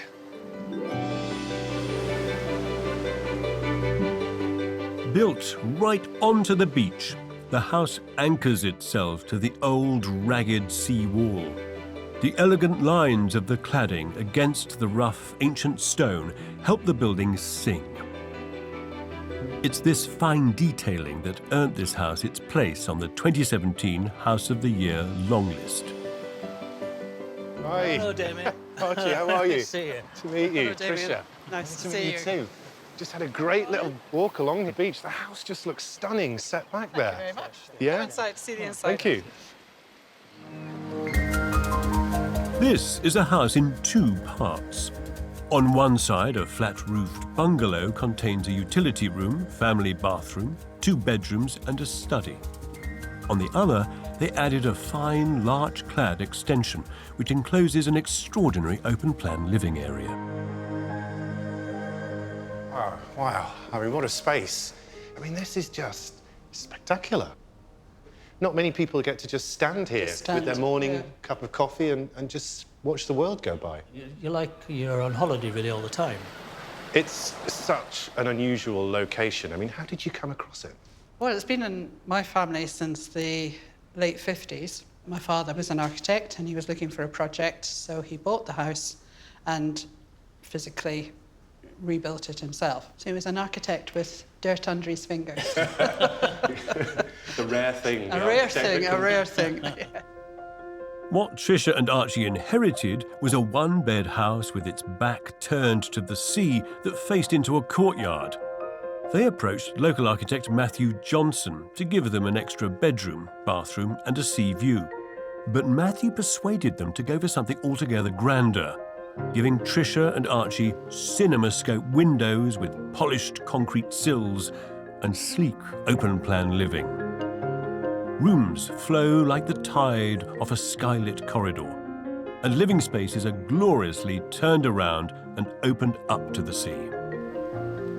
You kind of fall in love with all your projects as you do, and it's like really incredibly hard with this one to walk away and hand the keys back over. From my own personal experience, living by the sea has a real positive effect on how you live. I think it's important with the building to keep it as refined and as simple and as clean as possible, and then let the view do the talking. The experience of living right on the beach is remarkable. What's a good old Scottish storm like up here? Quite spectacular. Yes. You're lying in your bed, it's high tide, it's 2 o'clock in the morning, you hear this boom, boom, boom. It's quite impressive. On a good day, the sense of connection with the elements and the sea couldn't be closer. Oh, wow. I mean, that just changes everything, doesn't it? Just magnificent. It is. It really is. As soon as you open this up, you just get all of the sound of the sea coming straight in. It fills the room. And the smell. And the smell. Oh, it smells, it really is. You're never going to get tired of that, really, are you? No. No. No. I mean, these windows are just, I mean, they're magnificent. But what was it like when you walked in there for the first time and actually saw the scale of that opening and what you were actually capturing? To stand in that space, just a red steel frame, framing the view with a timely ship passing was just superb. The care and attention that has gone into the exterior of this building really is quite remarkable. From the military precision of each of the large spacings, down to the flush rainwater goods, every single aspect of this house has been considered. It may look idyllic now, but it wasn't a smooth voyage getting here. When Matthew and the team started work on the old stable block, they realized the rafters were rotten and the whole roof needed replacing. Beneath, there was worse news, that the building's walls were crumbling. Rather than just changing the layout of the rooms, Trisha and Archie had to start again and reconstruct the entire building from scratch. All of this added time and, of course, money to the project. And all of these additional costs and delays, I mean, this is what you've sunk all the life savings into. Yes, yeah. So that's how it went when things were liquidated that we weren't expecting to liquidate. And, The architect. This is it. This is it. Liquidate the architect. Luckily for Matthew, that didn't happen, and their collective reward was being longlisted for House of the Year. The thrill of this house is how Trisha, Archie and Matthew have worked together to take a one-bedroom unit with its back to the sea and reposition it to open up these incredible cinematic views. The sea just isn't on their doorstep anymore. It's in their kitchen, it's in their lounge, and through this piece of architecture, it's in their lives. We've seen South Street, a rusty industrial riverside box. Ness Point, a rippling clifftop castle. Red Shank, a house masquerading as a bird. Sixwood Lane, an upturned ship on a hill. And Edinburgh Road, a Scottish pimped-out beach hut. A diverse and handsome bunch. So, 5 beautiful watery offerings. The question is, Which of them have the RIBA judges decided to put through to the shortlist? The head of the jury is architect Deborah Saunt. She's here to give us the results. So, Deborah, what have you shortlisted from this category?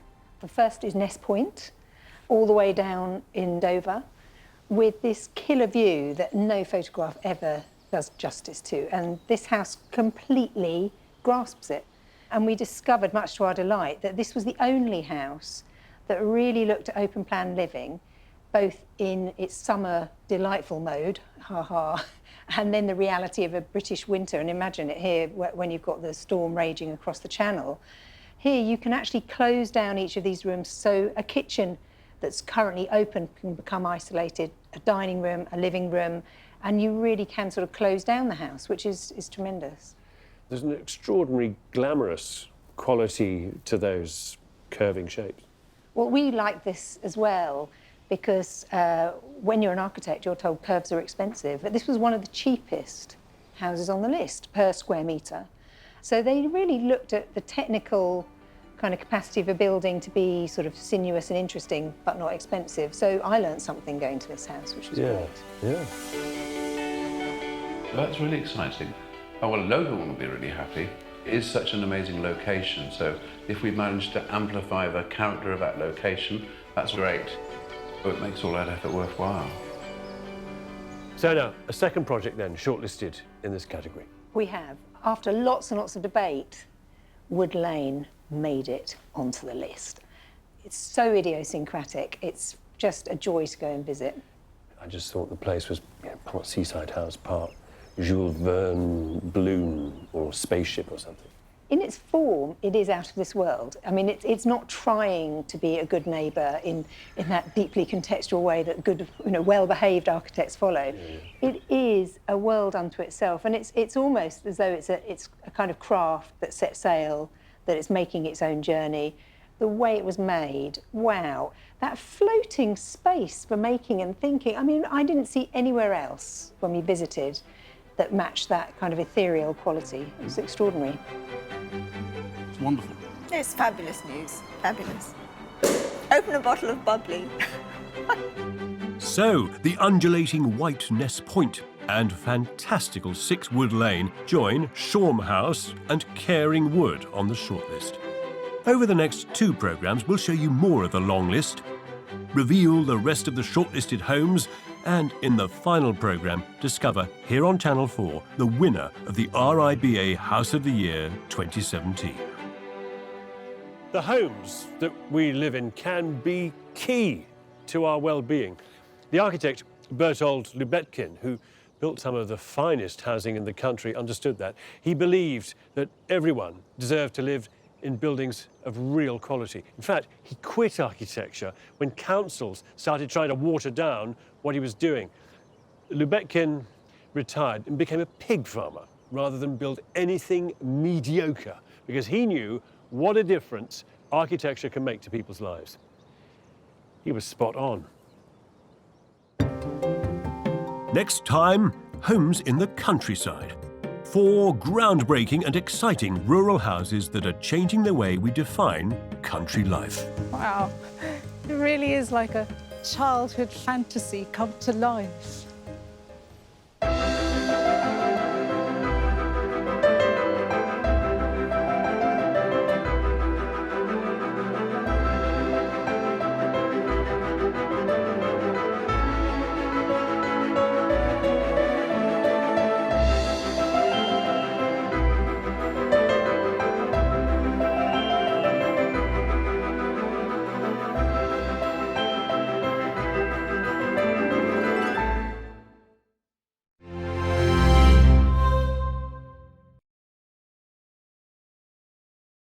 Every year, the most beautiful, inventive and inspirational new homes in the country go head-to-head in a competition organised by the Royal Institute of British Architects to find the best house in Britain. And we're about halfway through our nationwide tour of the finest new homes for 2017 and about to explore a handful more, any of which could win.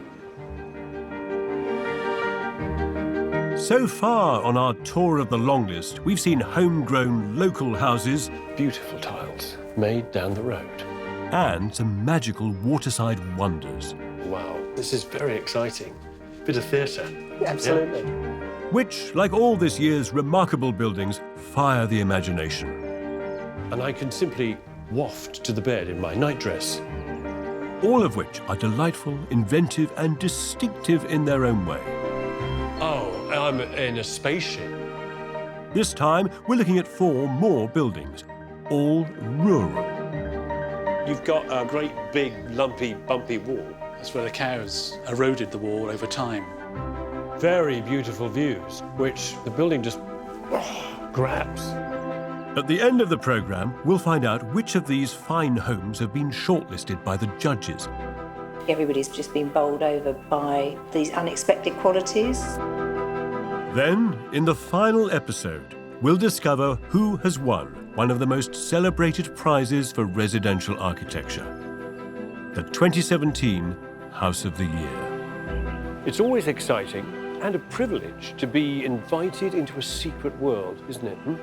To be able to snoop around other people's homes and to see inside some of Britain's most extraordinary houses. So for the next hour, just imagine what it would be like to live in some of these places.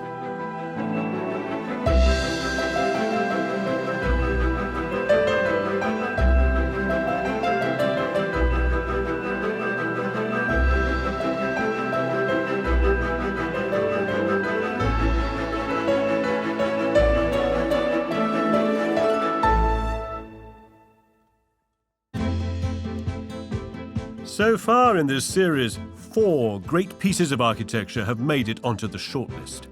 Sha House in Northumberland, Caring Wood in Kent, Ness Point near Dover, and Sixwood Lane in North London. In this episode, we're looking at homes set in our most precious of assets, our rural landscape. Joining me are L Decorations Editor-at-Large, Michelle Ogundehin. Amazing. And architect Damion Burrows. Oh, wow. You do not expect this when you see the house from the outside. Rural homes have long been associated with farms, barns, and traditional cottages. But that's all changing now. Enter the modernist rural home. Enter a new word, completely alien and unknown in the muddy countryside, glamour. On Dorset's Isle of Purbeck, nestled in the hills, is our first house on the long list. You know, if you move to the seaside to live, maybe to retire, you'll have the choice of living in a bungalow or a bungalow. That's it. And this is a bungalow. The Quest is a sleek, gravity-defying bungalow, a statement in concrete, wood and glass, in the modernist tradition that takes the idea of single-storey living to a new, exciting level. What a way to arrive. It's the result of a 20-year search for the ideal plot by its owners, film producer Charles Denton and his wife Penny. Primarily, I wanted, and I think Penny too, wanted a site which would give us a peaceful setting and somewhere where we could build a house that could complement the extraordinary countryside we're sitting in. We wanted to build something special. Well, they've certainly got that. A glorious 205 square metre house, daringly cantilevered over a delicate stone wall. Hello. Welcome. Thank you very much. Nice to see you. Charles, is that right? Yes, Penny, yeah? I'm Penny. Pleased to meet you. What an amazing arrival. The sweep in. And I do like your fantastic cantilever. Isn't it good? And when you get away from it, you can look at it from a distance. It really, really sits well. Oh, come on then, let's have a... Yes, have a look. You've whetted my appetite now. Thank you. You go first. That floating cantilever contains an entrance hall with a master bedroom suite at the front. Then there's an enormous kitchen and living area that take up the middle section. And the final third contains 2 studies plus guest bedrooms and bathrooms. This place has huge windows connecting the building to the valley to the south. Gosh. Very beautiful views, which the building just grabs. It's beautiful. It is quite arresting, isn't it? It sort of does grab you. I think that is one of the absolute main things that we wanted. You know, in our brief we said we wanted light. The judges admired the pared-back simplicity of this 8-metre wide living area. That's very wide. Charles and Penny have one room for living in here, but if that gets too much, they can each escape to separate studies. We insisted as part of the brief that we wanted to have a study each which couldn't communicate with each other, so we're sealed into 2 studies. Do you have a lock on the door? No, but we might think about that. I'll lock him in. I mean, he's sounding like a 14-year-old teenager to me, you know. Yes. Kind of I must have my room. Yes. Frankly, there's enough space here for everyone. Snug. And at every turn, something to delight. There are beautiful bedrooms spiraled away off the main living area. Meanwhile, the kitchen holds some hidden surprises. So, if you'd like to open the door and have a look. There's another door. There's another door. It's a larder. It's a larder. It's brilliant. Bit of produce, wine, good to keep it at a cool temperature. Brilliant thing to have. It's so perfect because everybody's tricked. Nobody knows. I love it. The quest couldn't be more different to the house that was previously on the site. An old bungalow, which Charles and Penny knocked down to build their new £750,000 house. Only then to discover a disused quarry underneath. The builders drove a large, heavily laden dumper truck in there, and it suddenly opened up as a hole. But the hole is easily got rid of by a couple of truckloads of foamed concrete pumped into it. And there was a little extra cost, of course. There might well be. Concrete's not just in the ground, it's on display throughout the building. Judging from the enormous slab visible at the outside and the enormous lid, I imagine that this is not a timber frame building. This is built out of concrete. And also staying on those columns. Those are the magic columns. Are they steel? Those are very refined, sophisticated concrete with stainless steel inner. Remarkable. The impossibly thin columns of concrete are reinforced with steel fibres, an idea championed by the architect Magnus Strom, who's also responsible for that cantilever. So this cantilever, this great lump of concrete here, how does this work? So the idea is that if you want to create a cantilever like this and we just have a single plane like this, it's not going to be very strong. So if you jumped on this, you'd probably break it. Yeah. So how have you done this? What we did was that we had a couple of internal walls. Also in concrete? Yes, in concrete. So they then also connect to the roof slab. So when those two connect together, that becomes a space beam, and that suddenly becomes very stiff. Suddenly becomes a box. So the beam becomes that. A giant concrete I-beam with a chunk cut out the middle. Exactly. Can I let go of this? I can. No, see, look, there it is. It's doing its job. Yeah. A massive vat of yet more concrete was poured on site and buried underground beneath the guest bedrooms to balance the cantilever, keeping the whole thing wondrously suspended. Now, I love this very elegant, simple idea. The ability of several hundred tons of heavy concrete to apparently defy the laws of physics. I mean, we're standing underneath a 6-metre cantilever unsupported. There's something kind of sort of superhuman about it, you know? I'm not sure it's superhuman, but I think that one of the strengths of the building is, of course, that it's got a very big, strong, bold idea, yet it's very, very simple. And I think it's that simplicity that is captivating. This building is one delicious concrete sandwich garnished with a spread of polished local Purbeck stone. It's got patterns and, you know, it's alive, isn't it, with different textures and so on. Yeah. And you find outcrops of stone all over the place here. And to have it here now, it just feels right for the whole location. The stone was sourced locally from Trev Haysom, a 10th-generation quarryman. Purbeck stone's quarried in the southeastern corner of Dorset, the so-called Isle of Purbeck. Sediment, fresh water, fossils and shells compacted over millions of years make this strong, versatile limestone. It takes a polish, so it's been used for everything from early paving stones to decorative carving. I suppose the high point was Henry III using it lavishly in Westminster Abbey. Purbeck stones became highly prestigious. The stone was hand-selected in the quarry, then cut to size and polished for Charles and Penny's home. This is as the fireplace slabs in the Quest, except they were textured to a different finish. Same rock. This house proudly showcases what it's made of, stone and concrete, demonstrating an honesty that impressed the judges and attracted some local attention. I've been watching this house being developed since the day they broke ground, and I think it is absolutely exceptional. I just love how it implements itself into nature. The timber and the construction, there's such sensitivity to the trees and to the nature around it, and it's just totally glorious. One of the reasons we chose Magnus was the style of houses that he builds. He builds houses which are flooded with light. This house is the lightest, most life-affirming building I've ever lived in. There is a wonderful honesty about this building. What you see is what you get. It is made of what is visible.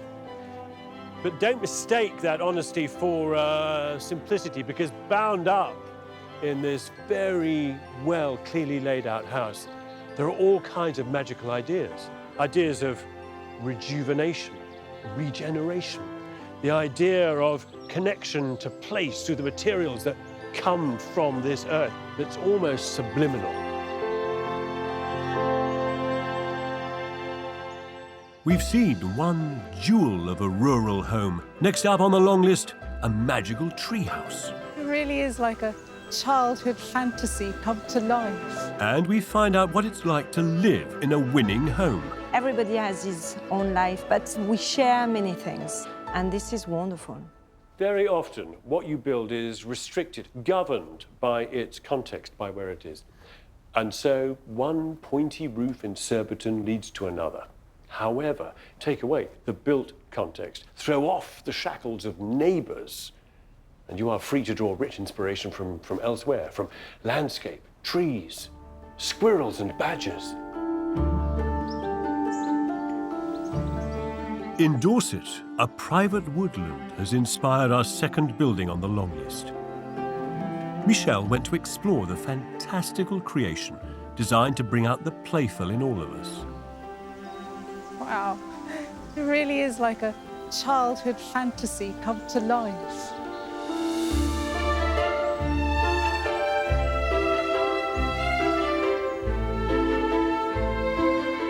The enchanting Woodsman's Treehouse is owned and was built by Guy Mallinson. Wood is such a fantastic material, and I spent my entire life working with wood in one form or another. And so, yeah, the treehouse is really a celebration of what wood can do. This is the embodiment of Guy's passion for wood. A 35 square metre treehouse made from Douglas fir, cedar, larch and oak on stilts of sweet chestnut. Amazing.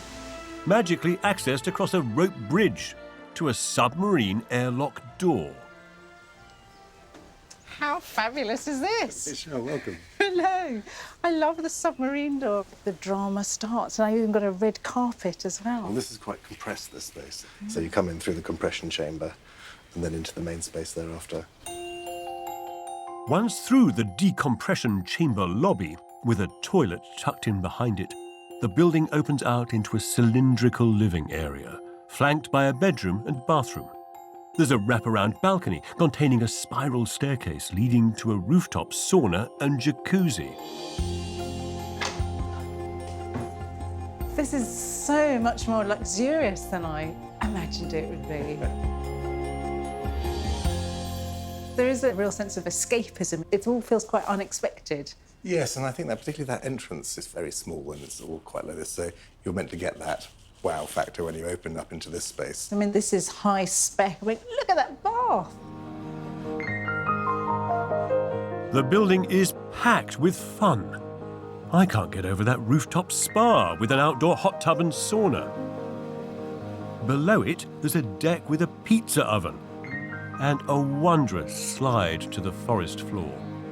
This place is studded with distractions, like a glamorous woodland funfair. It looks like a sort of theatrical set, or you expect someone to walk in and start doing a play. Yeah. It has a very sort of theatrical feel to it. And so there's lots of sort of tricks on the eye. For example, we've sloped the walls in to exaggerate the perspective. Then you've got all these wonderful little architectural sort of cutouts that give you like glimpses of the environment around you. Yes, I think there are surprises. I think that's just little surprises everywhere. In the floor here, we've got a window, and when it was just a frame, we looked down and said, that is such a fantastic view. Yeah. We've got to keep it. It's an extraordinary feeling standing here looking at the stream below. Well, it's kind of fun because it's so unexpected, but it's also exactly right because it is so brilliant to be able to look and see what's going on beneath it. The RIBA judges enjoyed the way this building frames views of its woodland setting, the most spectacular of which is of the adjacent ancient oak tree. But, I mean, that's it to me. The tree is everything. To be this high up the tree and to be able to look at the mosses and the ferns so closely, it's just so massive and beautiful. The treehouse is built around the tree, but is completely separate from it. An ingenious design by the architect Keith Brownlee.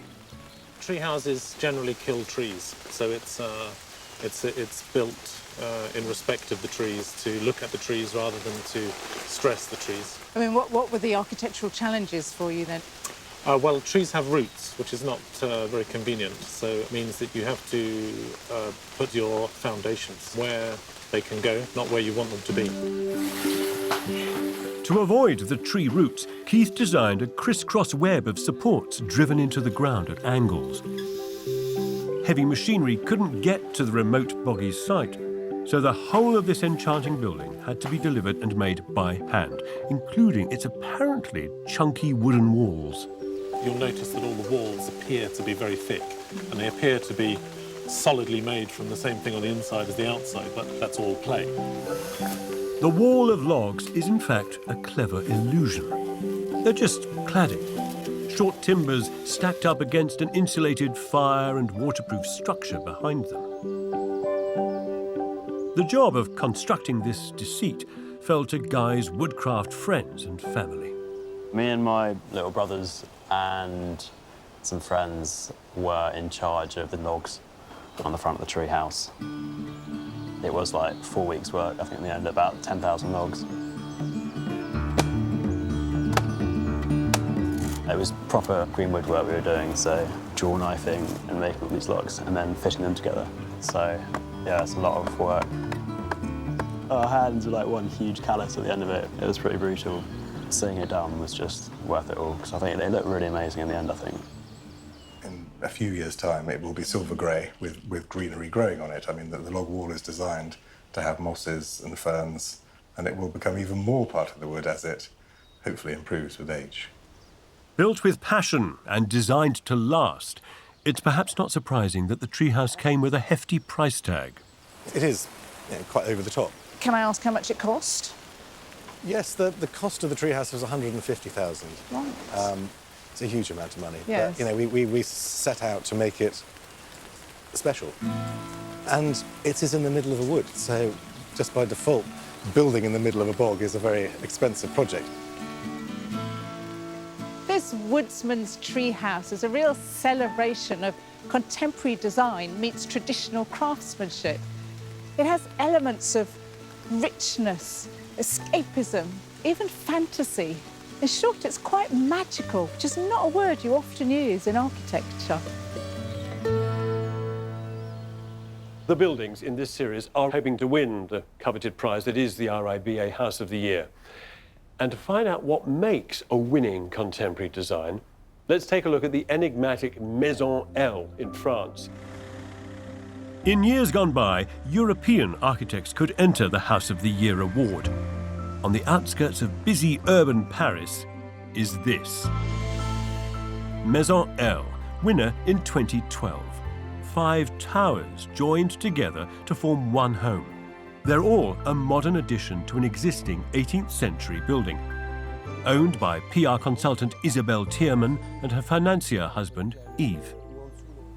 We decided to extend the house in order to have a big family space with independence and also common life. We have 4 sons, so 4 towers for the sons and 1 for the couple. you want to keep them until 80 years old, they have to have their own space. And they can come with a girlfriend, and after maybe with a wife, and maybe after maybe with a wife and kids. We want the sons to be with us the longest. The 5 flat-roofed towers, one for each child and one for mum and dad, won the RIBA award because they creatively accommodate modern family life.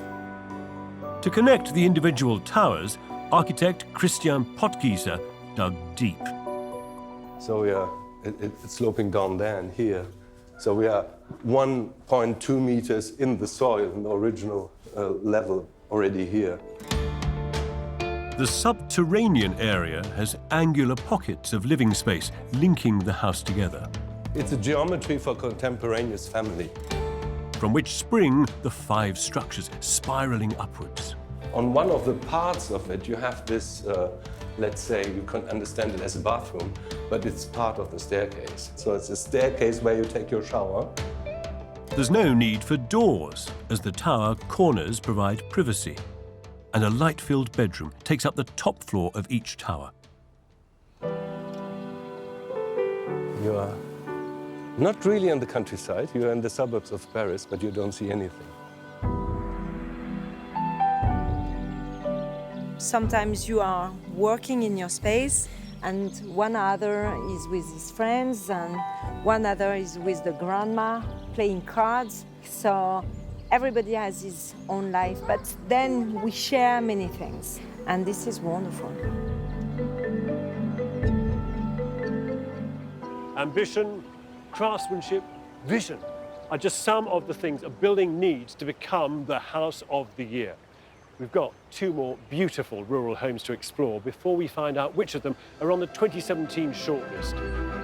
Next up, a home crafted from an old cattle barn. Oh, this is majestic. And we'll be looking at cutting-edge design in everyday houses. It's just so unusual. I have not walked into another building that's so entirely made of wood. Anyone who's been stuck behind a tractor on a small road in the middle of Devon knows that rural life creeps at its own slower, quieter pace, you know? It's about 7 miles an hour. Okay, so building is also a slow cook business as well.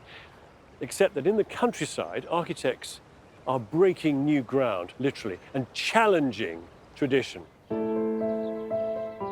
Our 3rd house on the long list is hidden deep in rural Devon, a new building with a story that dates back centuries. So there's a farmhouse and some barns. This has to be it, doesn't it? Looks like it's been there for a while, or at least bits of it have. This is Cob Corner. Once a ruined linhay barn, meaning lie-in hay, it used to house cattle below with their feed and the hay above. Now it's been rejuvenated, rising like a phoenix from the ashes by architect David Shepherd and his wife Sally, a GP. It's a rural gem of a home, in absolute keeping with its place. I used to play not far from here, and it's still the same as when I was a child of 7. It hasn't really changed much. In fact, I think has had a great influence on me being an architect for a start. Hello. Hello. You must be Sally. Yes, welcome to our home, Gavin. Thank you very much. Thank you. David, this is the fruit of your labours. I mean, this is remarkable. In a most fabulous setting. I mean, a really quite beautiful valley. Very, very green. From the remnants of the 17th century cattle shed, David has inventively produced a 3-bedroomed home and a studio for his architectural practice. The barn's ground floor contains the kitchen, dining and master bedrooms, with a living room above. The tractor shed to the left is now David's studio, and the remains of an outbuilding to the right have been transformed into 2 further bedrooms with bathrooms. So, from the vestibule, ooh! I expected this to be actually taller ceiling, more divided and somewhat less cottagey, but this is very charming. The kitchen and dining rooms stretch the full length of the former 18-metre cattle shed. And where animals once ambled in from the fields, a glazed and shuttered wall provides views of the valley. The RIBA judges admired the way David's conjured a home fit for modern living out of the derelict barn shell, while retaining so much of what the building used to be. You've got a great big lumpy bumpy wall. That's right, yeah. It's like a model of the moon on your kitchen wall. What is it? That's where the cows eroded the wall over time, eating their food. This is physical erosion of the wall by animals. Yeah. Rubbing against it. Remarkable. Itching. Yeah, yeah, yeah. This old barn wall is made of cob, an ancient building material made up of earth, aggregate, water and straw, all mixed together and packed down to make walls. It's as rustic as you can get, and a traditional technique in Devon. At Cob Corner, the 300-year-old wall is half a metre thick. A simple coat of new lime wash brought it back to life. When we had the farm around for dinner, he recognised this little The hole hole there. here, which is where Snowdrop, the cow, used to lick. Is that cow's tongue shape? That one there? Yeah. And he said... You've kept it? Yeah, he couldn't believe we kept it. Presumably there was just a nice sort of salty bit of wall here that she could just lick away. Nutrients, I presume. Yeah. Wow. Brilliant that you've kept it. They've not just kept the wall, they've placed it centre stage, lumps, bumps and all. One of the many remnants of the barn's origins all over this house. From the traditional piers made from stones originally gathered from the nearby stream, to the scissor trusses in the hayloft upstairs, now the living room. Oh, this is majestic. Very open, very long and big. Isn't it lovely? Why is this open, this section here? Well, it's more of a memory of when they used to bring the straw down to the feed. OK, so they would just sweep straw towards the opening, it would drop down into a manger below. That's correct, yeah. Only the barn's original openings have been glazed, so the windows are all low up here. So that explains why you can't see out any of these windows. That's right, it's a purely functional. It's only when you come to sit down... Oh, yeah, look, look, look. That's entirely justifiable. No, I can understand now. The building is inviting you to sit down. David saw beauty in this crooked old barn, even with all the difficulties it presented. When my mother saw this barn, she said, David, what on earth have you brought a ruin for? And I said, just wait and see. Over 14 years, he has lovingly stripped back the ruined building. He excavated the cow dung to lay a new floor, rebuilt the crooked walls, and repaired the misshapen oak roof by hand. No easy task, given the higgledy-piggledy nature of the place. So this pier doesn't quite appear to line up with that pier and the end of the building. In fact, this plate sort of cranks off at an angle. Meantime, all of these trusses hit this wall plate, but this one's just resting on it. This one is down, cut into it by about 3 inches. This one, oh, a tiny little notch here. This one here, much lower. And that's the point. You know, this building, although it's level, I mean, I'm standing on a horizontal floor, actually, the old barn sloped down the hill. It followed the contour of the place. If you build new, you can build efficiently and you can build straight. If you build old, then you have to build expensive and wonky. Luckily for David, he had an expert carpenter on hand. His brother Terry did all the difficult woodwork in the house, like the timber stairs. Originally, it was green oak. So in other words, it's literally a tree, a growing tree, and they are really, really heavy. So manhandling them around was quite difficult because we have them delivered up the top of the road and literally, well, threw them in, really, because they were probably 3/4 a ton each, but really easy to work with when it's wet. Every piece of this wooden puzzle is held together with axe-cut timber pegs. And Terry's craftsmanship is everywhere. Handmade wooden blinds and handcrafted doors. This building is a celebration of traditional approaches inside and out. From my house, from upstairs, I can see it.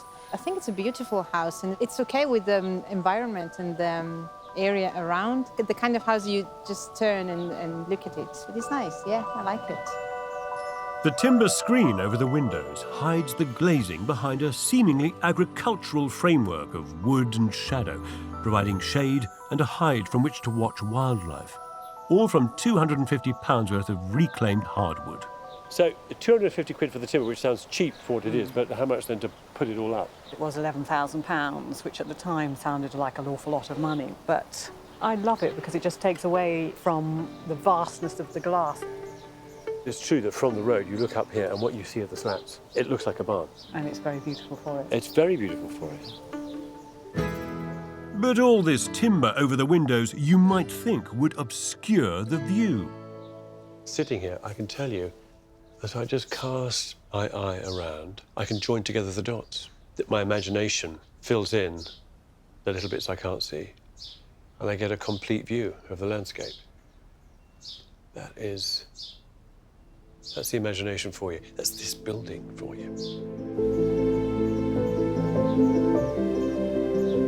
The timber screen isn't the only connection made with the surrounding environment.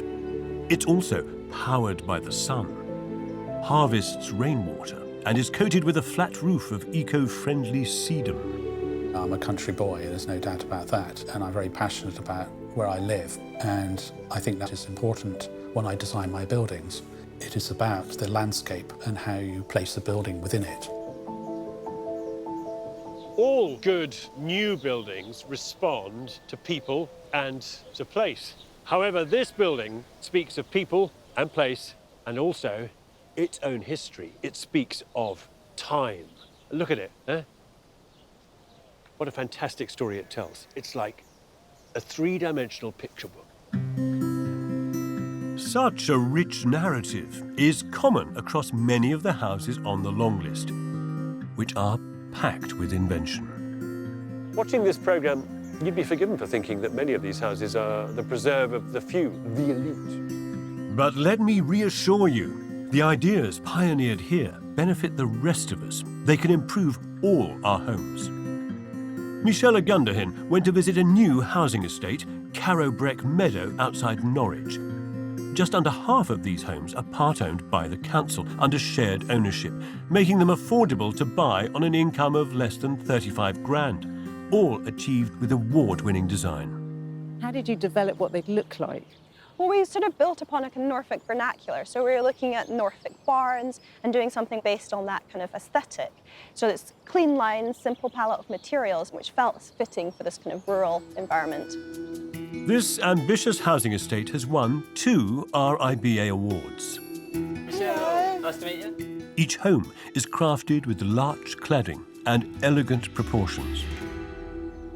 But what was it about the house that really drew you to it in the first place? The initial fact was the way it looked. You see how nice it is, and then you walk in and you see how well it's finished, the attention to detail. There's so many things about it that were far beyond what we expected from a new build. So it really overturned your perceptions about housing estates? Oh, straight away, yeah.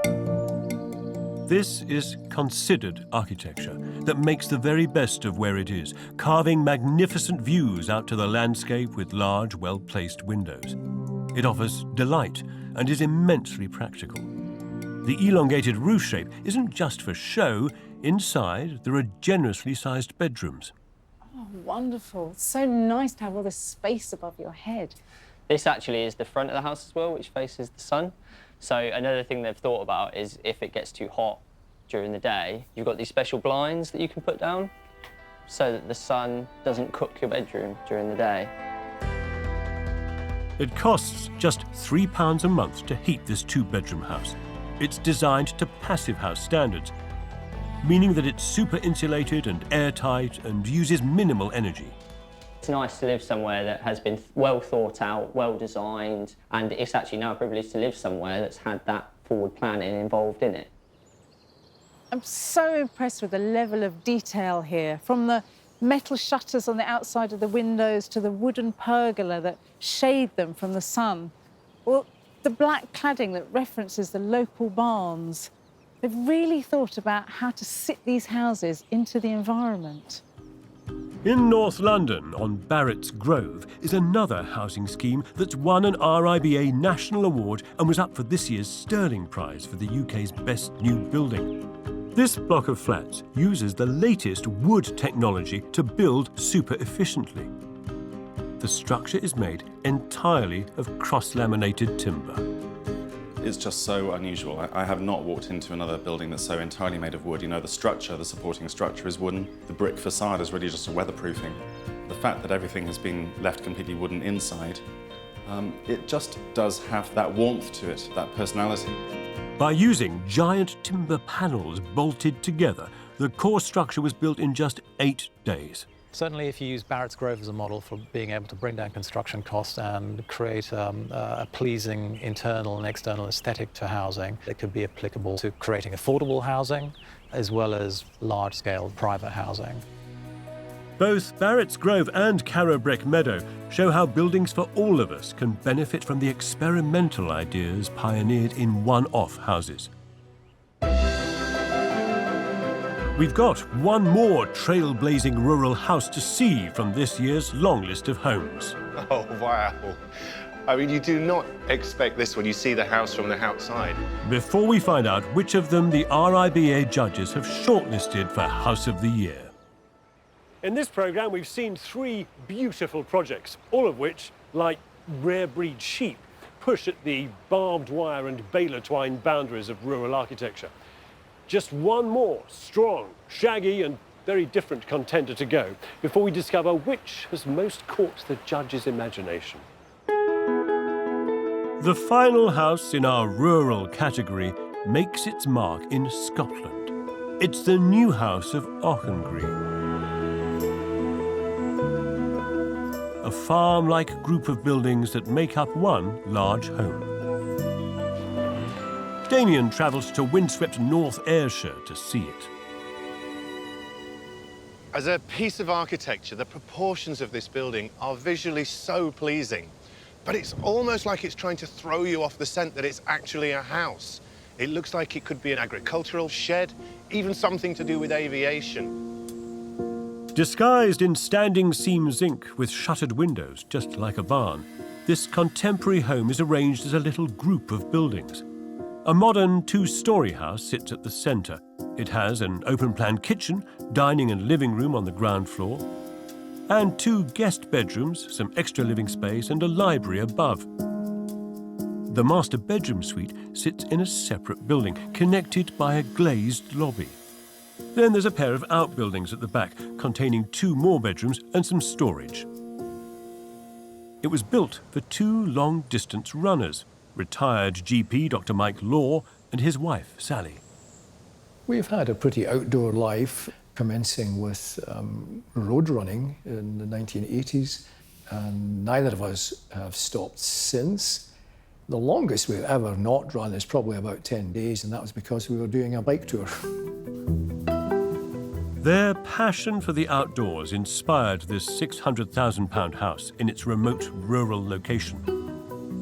With a covered passageway traditionally known in Scotland as a pend leading to the entrance.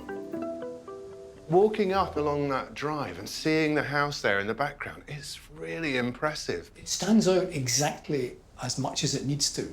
That's always been my take on it. The cladding of the building, zinc as a material, was that something you wanted from the start? No, because we wanted it just on the roof. But then we were showing the plans with it all over, and I thought that might be too much, but it's relieved by the shuttering. A phrase which our architect once used was, "Your house will stand like a sculpture in the landscape." I think that's pretty true. New House may seem heavy and agricultural, a little introspective, but inside it is light and bright, and the landscape is around every corner. Oh, wow. I mean, you do not expect this when you see the house from the outside. Everywhere you walk, there are just framed views. It's such a light, airy space to be in. Ceilings are high, which means windows can also be high. There are skylights too, to drink as much light in from the Scottish skies. And if you have views, why would you not want to see them? It's quite a special location. How did you first come across the site itself? We used to run round this way from where we used to live and knew what the view was like. And when it came up for sale, we took a walk up and it looked as if it should have had a house on it. They commissioned Anne Nisbet, who designed the house like a farmyard, a cluster of buildings arranged around a 3-sided courtyard. As you can see, it's quite windy on the site, and we try to use the clusters to deal with some of the weather and climate issues on site to create these outdoor spaces. When it's very blustery, the barn doors on the entrance can be closed to make a windbreak. The form of the house is inspired by local farm buildings, and when Anne discovered a farm called New House on an old Ordnance Survey map, it helped her secure planning permission on this sensitive site. The process for getting consent is not straightforward, and in this particular case, what was clearly evident was the depth of research that had gone on to really understand the sense of place and develop a design from that. The RIBA judges liked the way Anne took inspiration from local agricultural buildings and farms, designing a contemporary home to fit Mike and Sally's specific needs. So it was really important to them, as they've got a big family, they've got 4 children and 4 grandchildren. So they wanted to make sure that they could accommodate all of the family, but that it still felt intimate enough for them to live here, just the 2 of them. It looks like an incredibly social space. You Yes. can be cooking there, washing, people sat here, everybody enjoying the space together as a family. Oh, it's excellent, and granddaughters can sit up on the stool and watch what you're doing. This house takes account of every generation, and it's designed to look after Mike and Sally well into the future. This whole space is eminently usable, no matter what the future holds in states of health and mobility. So this was very much about designing a house that was specifically for your needs going through into the future. Yeah, yeah. This building treads a delicate line, asserting its presence in the landscape, but doing so with quietness and understatement. It is beguiling. I can well remember when this room was still empty, I stood at the far end, looked back towards the kitchen, and I thought, we've nailed it. We've nailed it. Mike and Sally have placed their absolute faith in Anne, who has designed and delivered a building which doesn't just provide for their needs, but it generously gives back to its landscape. So that completes our tour of the UK's best new rural homes. The RIBA judging panel have looked hard at the buildings on the long list and have picked their favourites. All the rural homes on the long list are intelligent and beautiful, and they all challenge and reinvent the idea of what it is to live in the country. But which of these 4 have made it onto the shortlist? The gravity-defying concrete box that is the Quest on the Isle of Purbeck. Dorset's fantastically playful woodsman's Treehouse. Cob Corner, a handcrafted home carved from a ruined cattle shed. Or the Scottish zinc farmstead, New House of Auchengree. After much deliberation, the chair of the RIBA jury, Deborah Saunt, has the verdict. So, Deborah, you've shortlisted at least one house from this rural category, because we've got a model in front of us. What is it? Tell me about it. We have. We shortlisted the Quest. It was technically extraordinary. Having this enormous cantilever over an area where you park your car and come upstairs, so brave and ambitious. Those slabs of concrete span effortlessly, and they're supported on the most extraordinary sequence of high-strength concrete columns. I thought they were steel when I looked before. So I found it a very rewarding house to actually visit in person. It was very, very comfortable. For these brave clients, it did everything that they wanted. That's fantastic news. Well, thank you. Wow, that's fantastic. Oh, congratulations, and thanks for being such lovely, fantastic clients. It's very nice that Magnus can get some recognition for the house he's built for us. Well chuffed. Absolutely over the moon.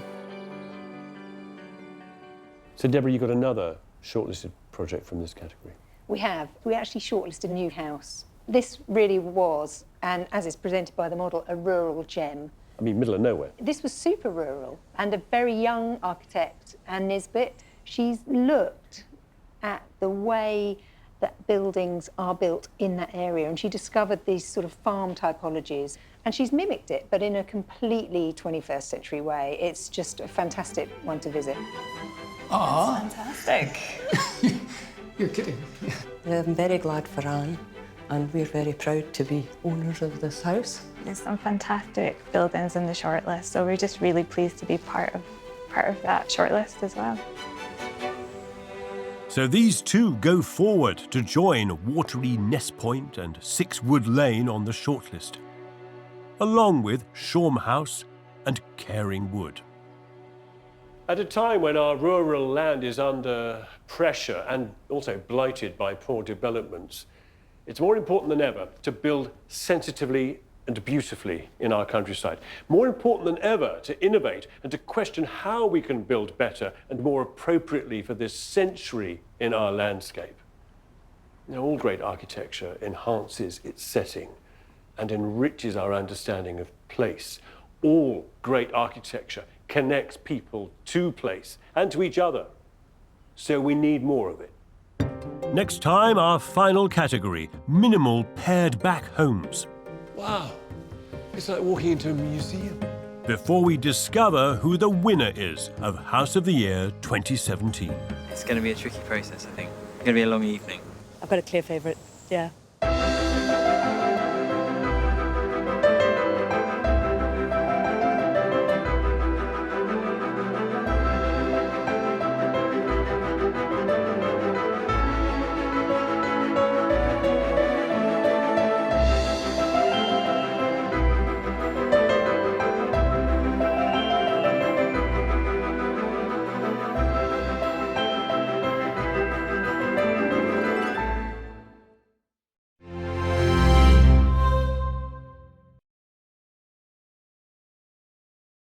Every year, the most beautiful, inventive and inspirational new homes in the country go head-to-head in a competition organised by the Royal Institute of British Architects to find the best new house in Britain.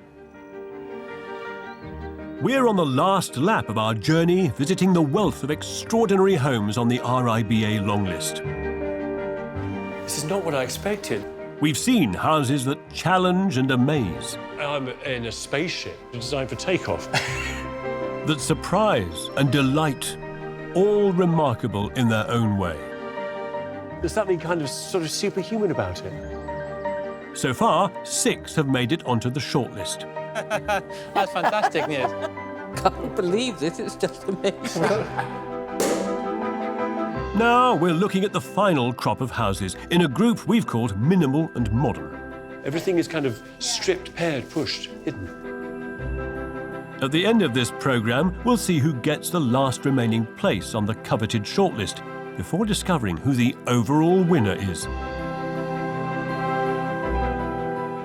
There can be only one building lucky enough to be awarded the most celebrated prize for residential architecture in Britain, the 2017 House of the Year.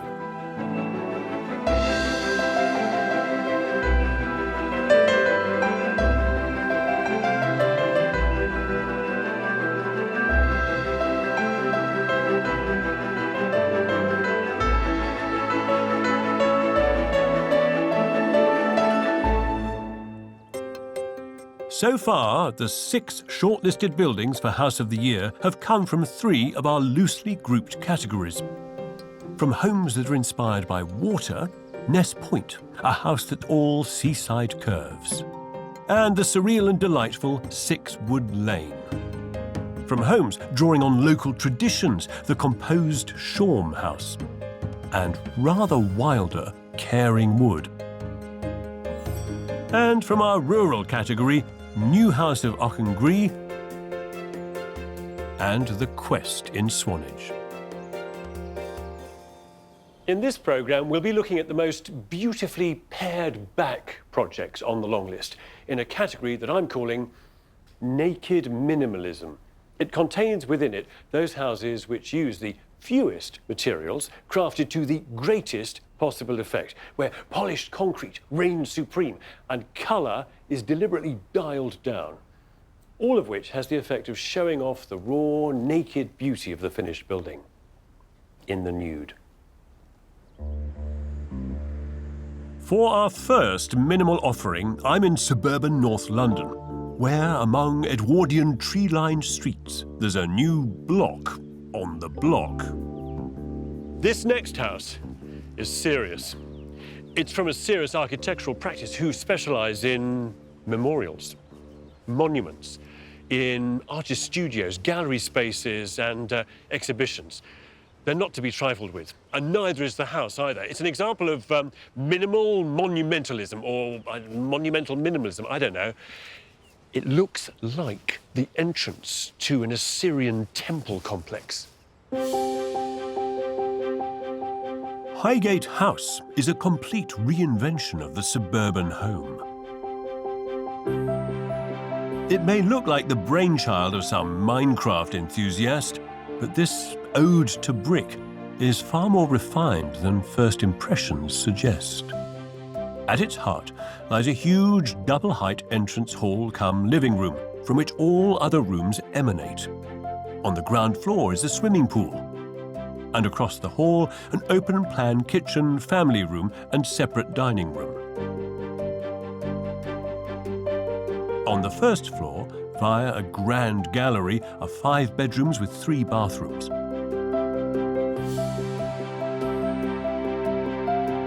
This assertive, verging on brutalist piece of architecture is home to Paul and Susanna, and it's on the site of Paul's previous family home. You grew up here, is that right? Have I got that right? About 35 years ago now. We, as a family, we've been on here. this site? On this site, yes. So you took the decision to demolish a family home in which you'd grown up? Yeah, father thought I was crazy, but yeah. you know. I think if I were your dad, I'd have a bit more to say. Yeah. I felt He had a lot to say. Yeah, He had huge a lot to say. responsibility about that as well, considering that all of a sudden what we're going to do is better be good. Well, not just good, but better. Yeah. And inside, is it just as pure? Well, maybe you Can we should have find a look. Oh, yes. Gosh. There are no frills here, no skirting boards or architraves. The choice of materials is limited, their use judicious, although frankly on an epic scale. Wow. It's like walking into a museum. I mean, it's unlike many houses that have that great double-height space and that magnificent view. Well, we wanted height and we You got got it. height.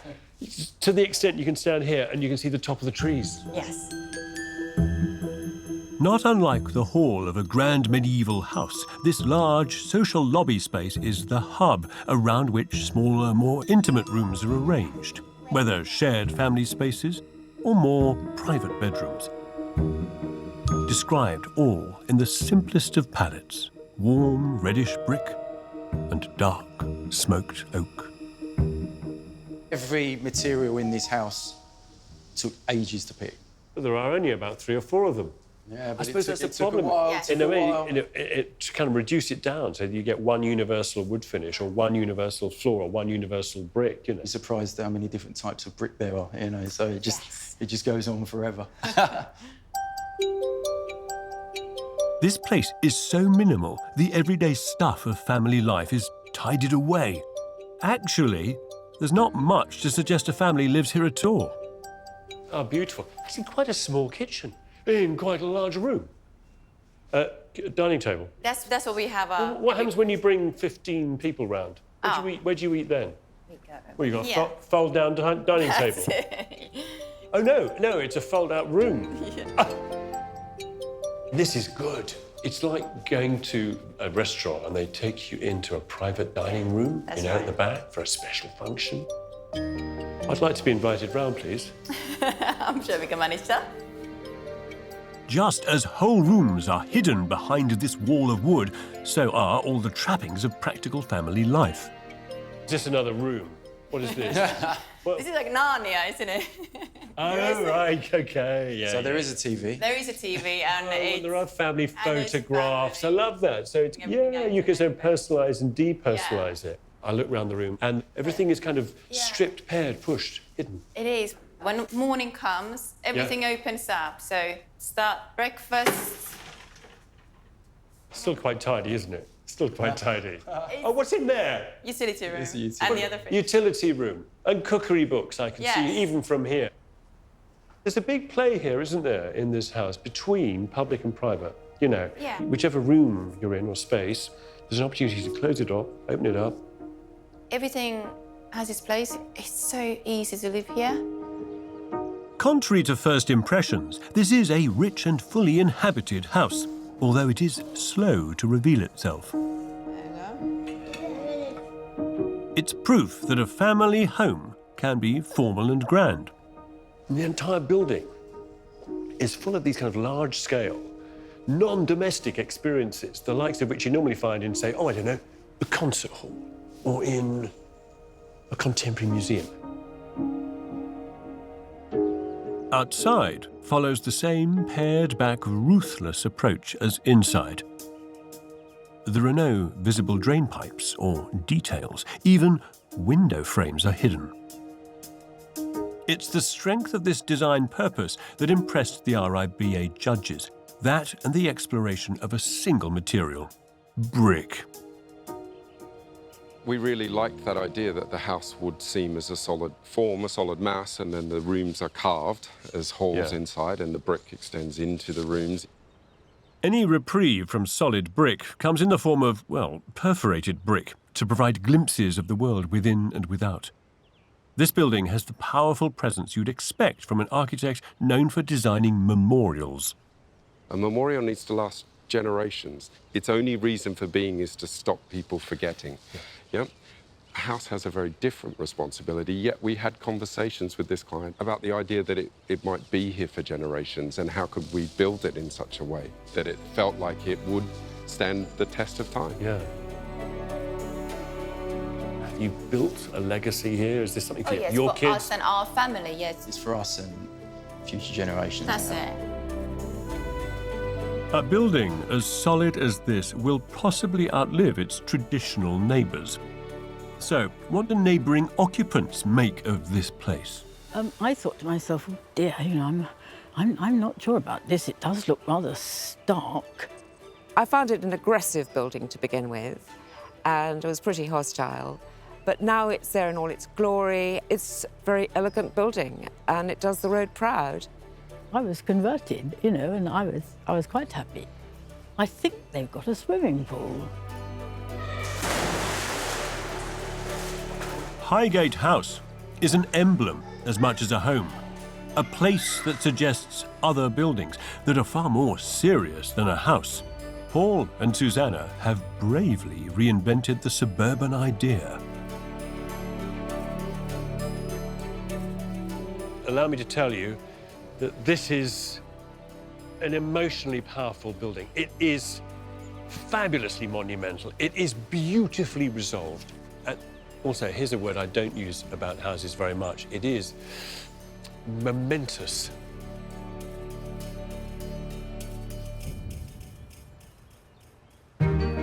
We've 3 more pared-back homes to see. Wow. I was not expecting this. Before we discover the winner of House of the Year 2017.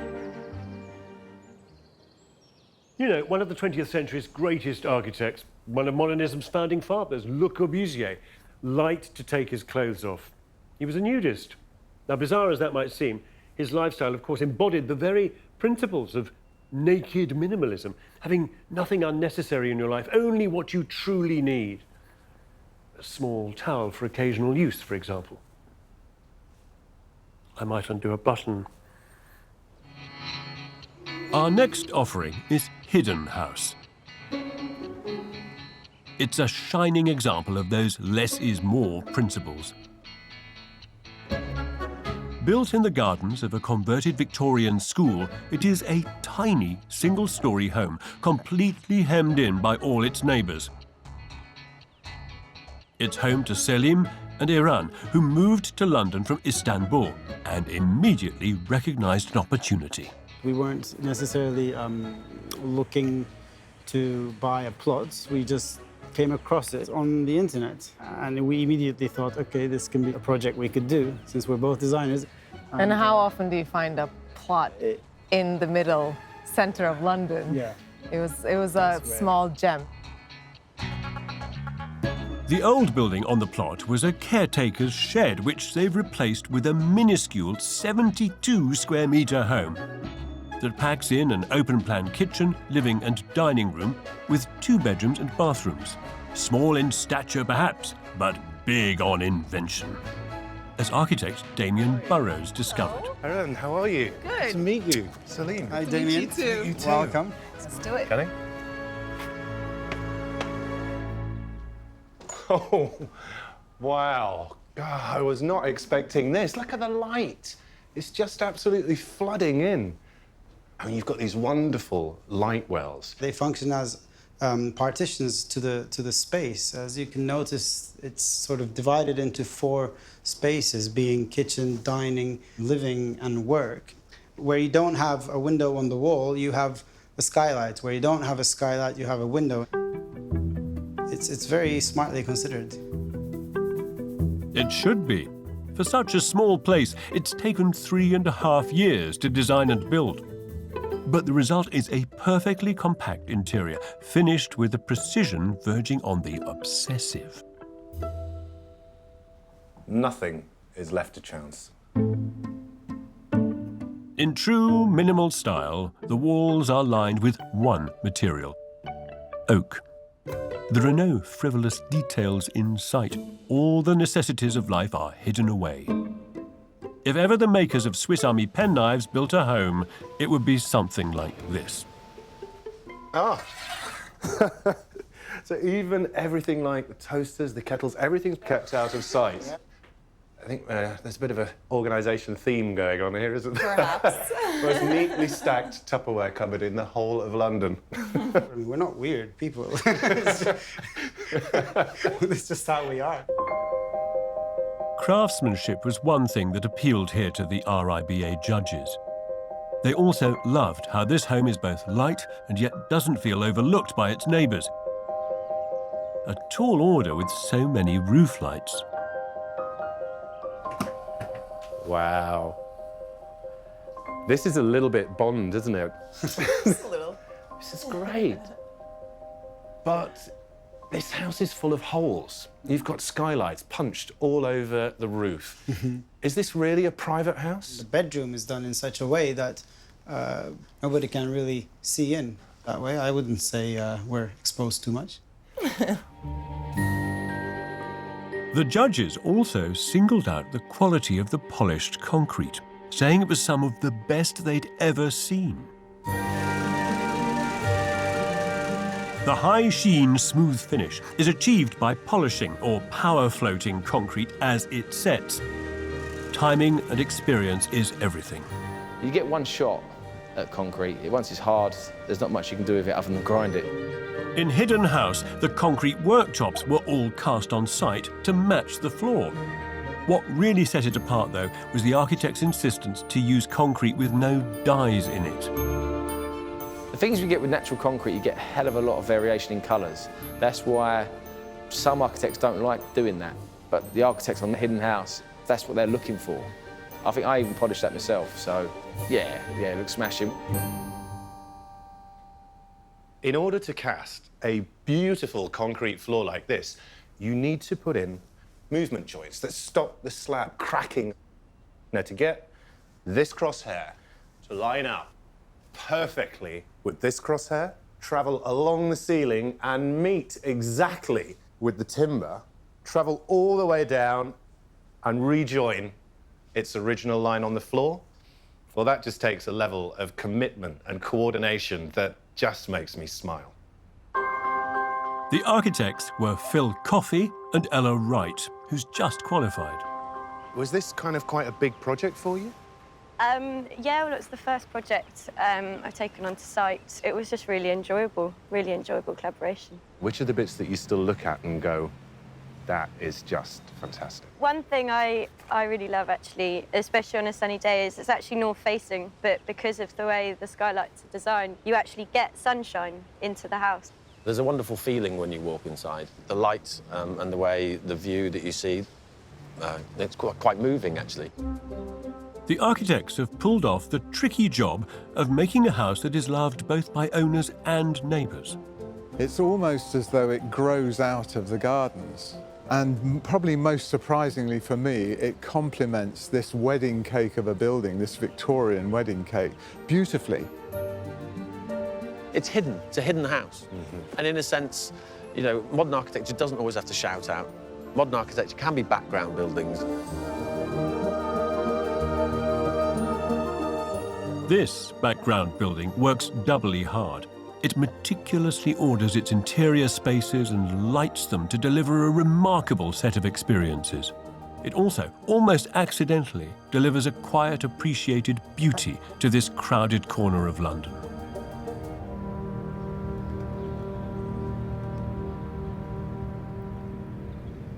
One of the golden rules of architecture is that the spaces between buildings are just as important as the spaces within. So when you make a home with 3 separate buildings, like our next contender, there is a question. How do you use that space? What's it for?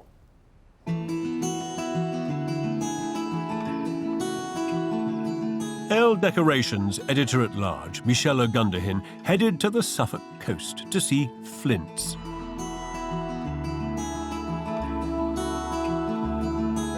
It's home to Professor of Medicine Andrew Peacock and his artist wife, Gila. Hello, Michelle. Thank you for inviting me in, may I? Sure.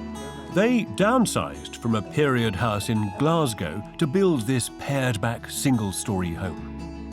It's made up of 3 separate buildings, enclosing a beautiful outdoor space, a central courtyard. Wow. This is really the main room of the house. The outside bit.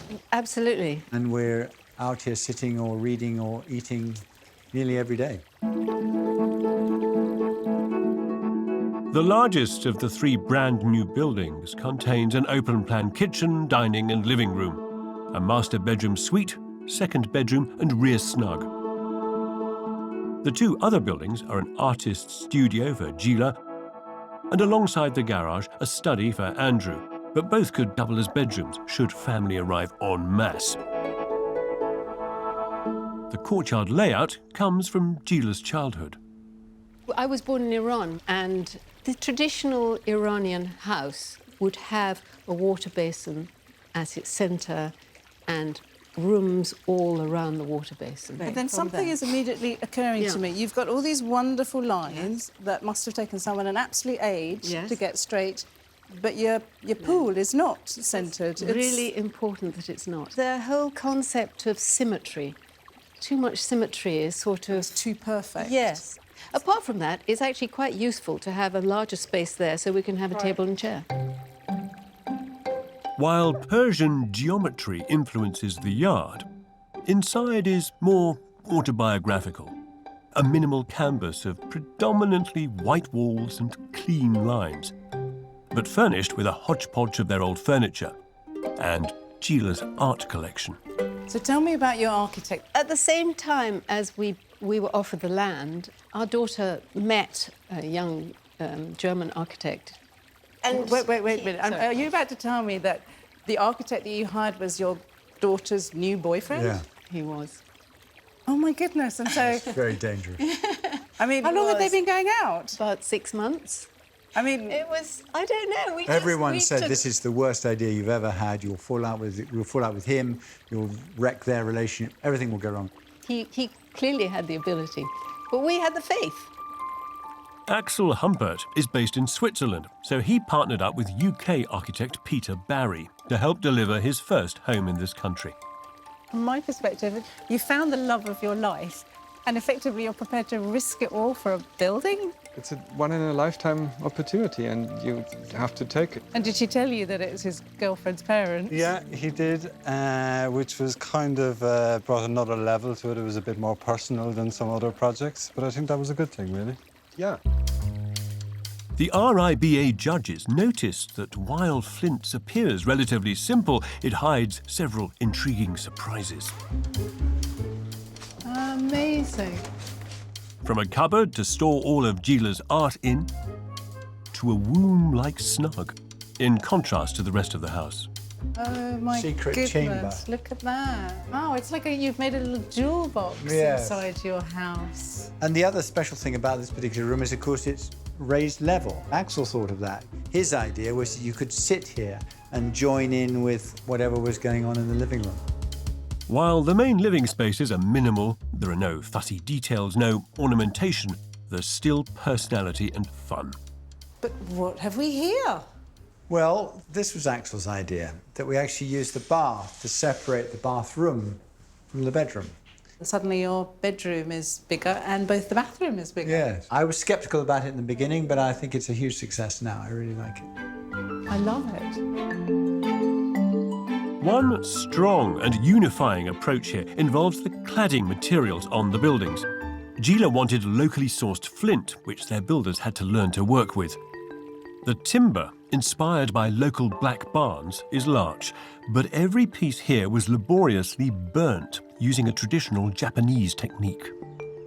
Originally, they did it in Japan because of the buildings being so close together. They would burn the timber, but once they fixed it onto the building, it meant that you couldn't then relight it. It's quite fierce, isn't it?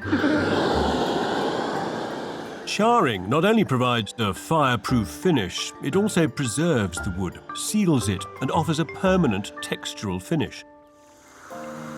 This simple improvement to a material sort of represents the entire building, a composed and improved environment for Andrew and Gila.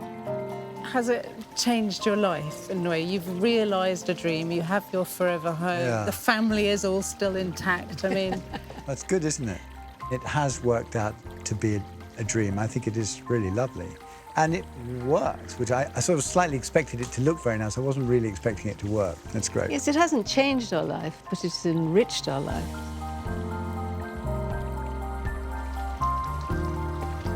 This house has got all these clever little bespoke touches. It mixes old and new. It's got some of the traditional and some of the exotic. But more than anything else, it's a real celebration of the power of love, trust, and the possibilities of architecture.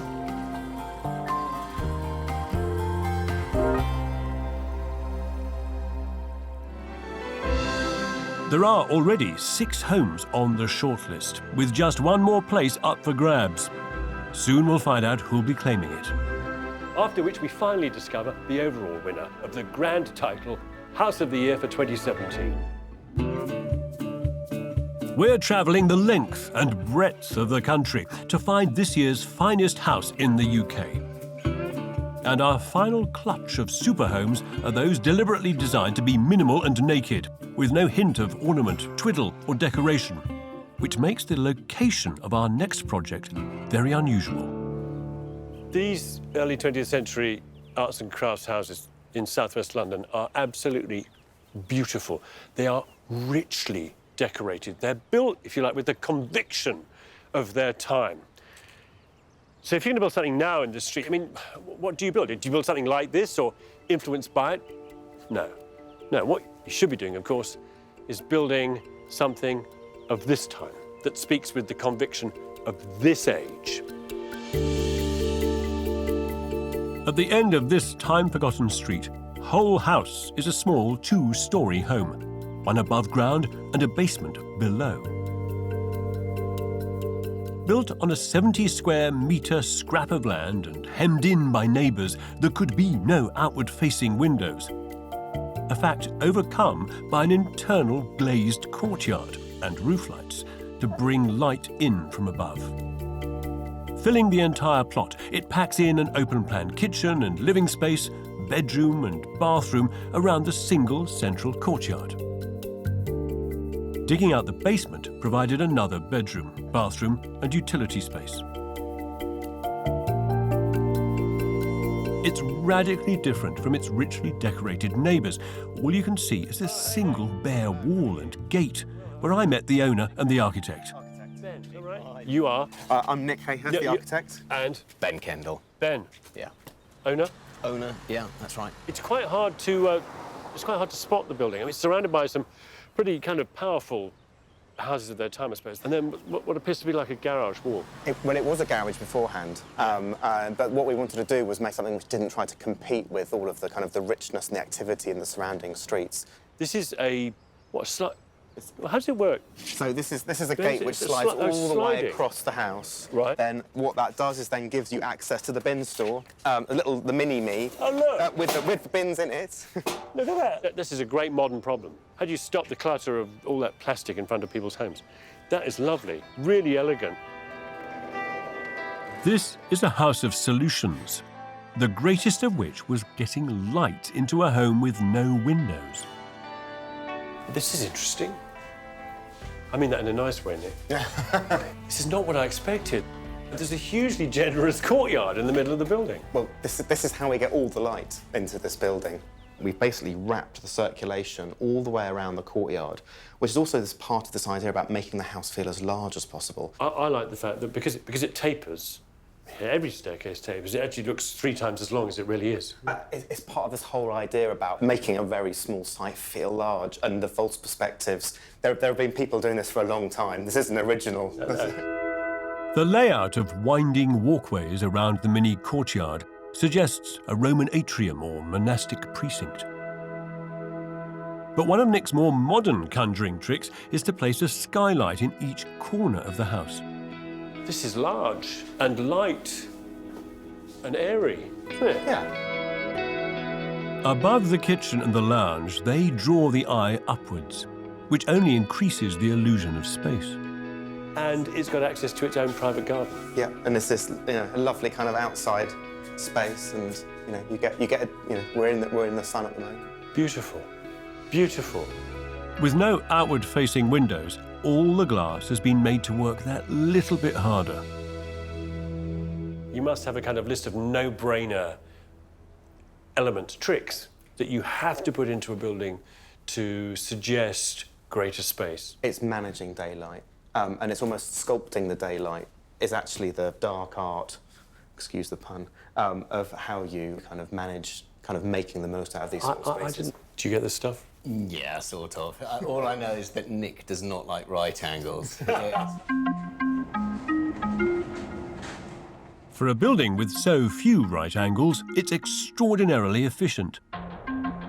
The RIBA judges were impressed by the perfectly executed detailing, following the minimalist mantra of less is more. There are no skirting boards or architraves here, just clean-lined storage, which continues right down to the basement. Lit from above through glass insets in the courtyard floor, an idea borrowed from Georgian pavements. Plenty of precedent, though it wasn't easy to build. It's a rectangular plot, and everywhere was surrounded by neighbours, bar half of one side, and that was our pure sole access point. So it made it even more tricky. Small space, surrounded by everyone. Yeah. The strategy involved designing a 1.5 metre deep ring beam that went around the site, which was poured first, then the land was excavated down, and then the ring beam was underpinned. This is exactly how wells are dug. Yes, it's a kind of medieval technology. There you go. Nothing's changed that much. Nearly 100 skips of soil had to be removed from site. This tiny, angled, complicated, expensive house had to be then wrangled from the earth. So it's surprising to learn that its owner, Ben, who is admittedly a developer, only ever intends to rent it out. It's a let property. It was always intended to be, as it were, commercially viable. So do you get full value? No, not at all. No, not at all. I mean, the commercial letting side of it doesn't work. Yeah. This is architecturally led development, if you like. So where's the future for you, then? Is it back to, stack my bill, I'm cheap? No, not at all. I realised, actually, you could build something not just average, but great. Brilliant. And why not? If you want to leave something behind on this earth, leave some really good buildings, and that's what I'm trying to do. The judges respected that, feeling that Whole House is an exceptional place to live, using great design skill to overcome the extreme constraints of the site. It's an object lesson in conjuring a lot from a little, light from nowhere, and beauty from a hole in the ground. For a small modern house, this building actually contains a lot of big historical references. From the architecture of Roman villas, medieval cloisters, even the Georgian townhouse. But then, you see, As Wilson Misner, the American playwright, wrote, to pinch one idea is plagiarism. To pinch two is research. And actually, in the case of this place, to pinch dozens and whisk them into one beautiful, coherent whole is genius.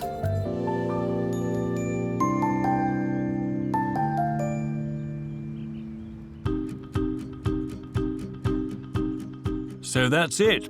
We've seen all our cool, minimal and naked houses. But which, if any, will win a place on the shortlist? In the running are Highgate House, a monument to refined minimalism in brick. Hidden House, obsessively and beautifully crafted into place on a ridiculously restricted site. Flint's 3 charred black buildings around a Persian courtyard. And Whole House, a light-filled home that winds itself around a central garden. Deborah Saunt is the chair of the judges' panel, and she has the verdict. So, Deborah, you've chosen a shortlisted project from this category. We've got one, Hidden House. Hidden House. A delightful tiny project. This house intrigues me because what it does really well is use light in a very controlled way. It really does. It felt effortless because of this natural light, just linking it all together. It can drop from above, it can be in slices. He doesn't just put a big roof light in the centre of the room. He balances 2 extraordinary roof lights that come and almost touch each other. Hey! Very good too, yeah, it's wonderful. She got 100% record. You've only done one building. It feels incredible. It's exciting. It's sort of the start of my professional career, so it's very motivating and look forward to doing a lot more. No way. What? That's good. That's good. That's amazing. Here, I think the house deserves it, for sure. So, I'm trying to be modest, but I wouldn't be surprised if we win. High five. So, Hidden House completes the shortlist of 7 homes. Now all that remains is to discover who will reign victorious. Which home will be named House of the Year for 2017. So, we've now finished our tour of the long list and found out who's on the shortlist for House of the Year 2017. But before we discover the champion of champions, let's consider what makes a winner. And what would you choose if you were a judge? Maybe I can give you some pointers here. Is the building well built? Is it fit for purpose and solid? Is it ergonomic and easy to use? Does it bring joy and pleasure into your life every day? And context, does the building respond well to where it is? Actually, no. Does the building enhance where it is? Last year's winner, the architect Richard Murphy's own house in Edinburgh, delivers all this and more. It's a highly sustainable, adaptable, experimental home, rich in inspiration. When we won, of course, the press went to town and it was all over the Sun and the Daily Mail. Wallace and Gromit House wins award. There's pulleys and there's moving bits and sliding bits. Actually, to be blunt, this is a serious work of architecture. It's actually very serious. You know, it's not a joke, it's not fun. Can you please look at it as a serious work of architecture?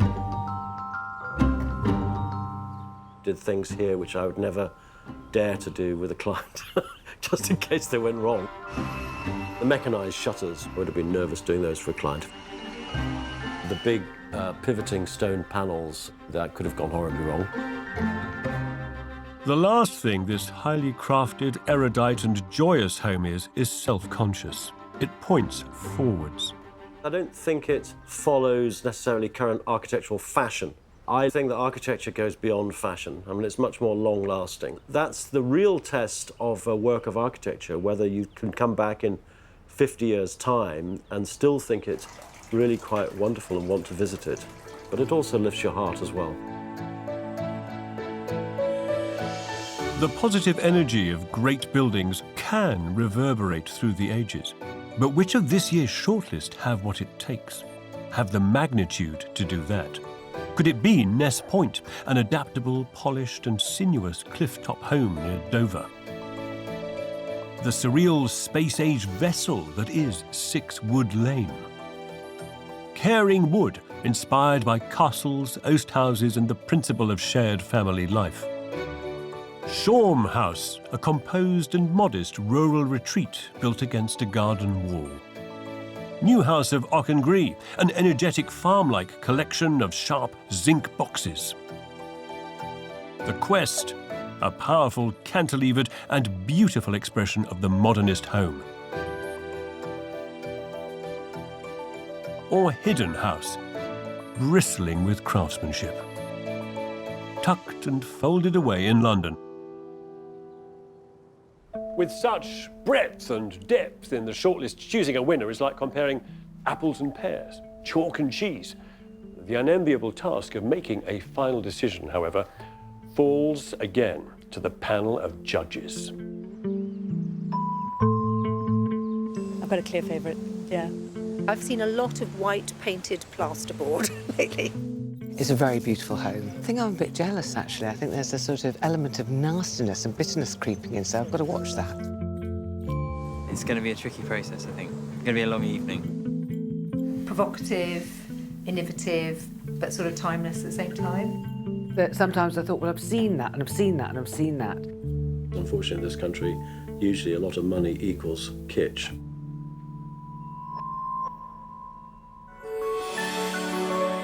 After all the deliberation, there can be only one winner, and I'm on my way to congratulate them.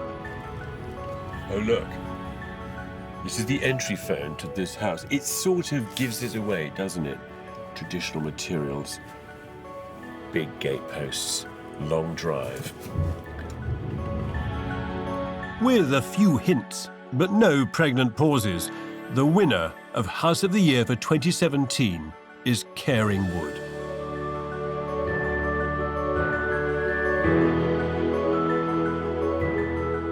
Set in the Kent countryside and built for 3 generations of the same family, it's partly inspired by the traditional oast houses of the area. If ever a home marked its place, time and context with more confidence and assertion, I've yet to see it. Almost 8 years in the making, this is not just a remarkably well-built and beautiful building. It's a mix of private rooms and shared communal space that offers a new way of thinking about how life might be shared. There's a higher purpose here, beyond the need to make a landmark. Hello? The architects are Niall Maxwell and James MacDonald Wright, whose father-in-law commissioned the house. No, many, many congratulations. Thank you. What a great building. It all seems quite remarkable, to be honest. It's a wonderful recognition of all of that effort that we've put in, but also a wonderful team of many, many skilled people. We know that this project was totally unusual to be working at this scale, that this project was a house that was for 100 years. It wasn't just for 10 or 20. It was something that needed to mature and grow. The views from the house, from this piece of land, are remarkable. We've got the views of North Downs and the Pilgrim's Way. It's also the centre of the Garden of England. And you've planted a lot of fruit trees. We have. We've planted over 27,000 trees. That link between house and landscape is very much part of the tradition of the English country house. This is a 21st century country mansion designed for multi-generational living. And yet its language lies in the vernacular of local oast houses and the landscape of Kent. Although full of intersecting angles, twisted roof lines and extraordinary geometry, the house is designed around one quite simple idea. We have the square with the courtyard in the centre, with 4 separate houses on each corner, and we've pushed that over the edge of the slope and twisted it to respond better to the topography of the hill. This produces something that looks quite complex, but actually is relatively straightforward.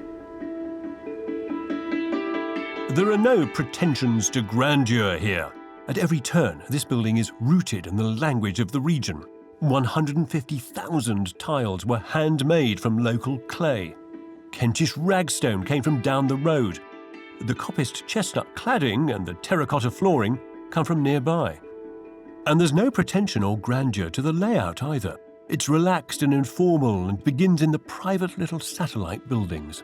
So, from the upstairs study in this oast house, I come down to the accommodation for this oast house. It's got a kitchenette, a utility room, sitting room, bedroom. You know, it sort of reminds me of those apartments you'd find in classical country houses, you know, where the squire would live or the farm manager, you know? And it leads to the more sophisticated family rooms with a courtyard. The 4 long rooms around the central courtyard, one on each side, run sociably into each other. It's certainly not ostentatious. Until you get to those big public areas where everything gets much, much bigger and louder, including the space above your head.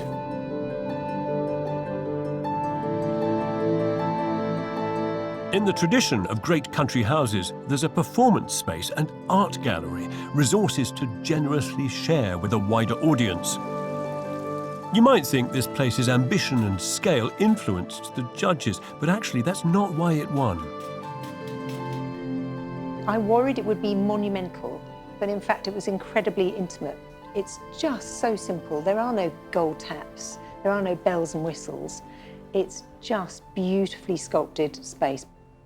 You must have had some misgivings about the cost of this kind of scheme, because it doesn't exactly, how should I say, set a template for the average 3-bedroom family home, does it?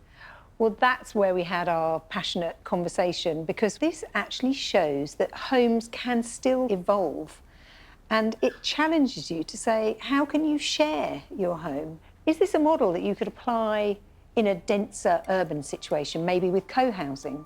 Do we need all this individualised space? Can we actually share space in different ways?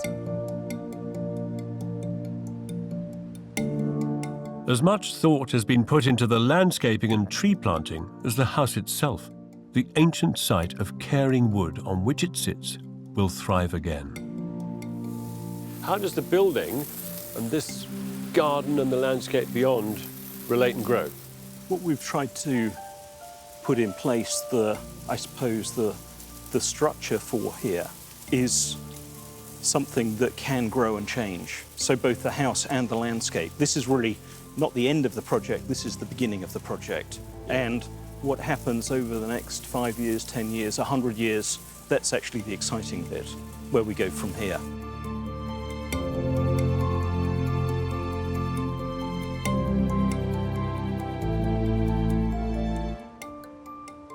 Well, not difficult to see why this won, is it?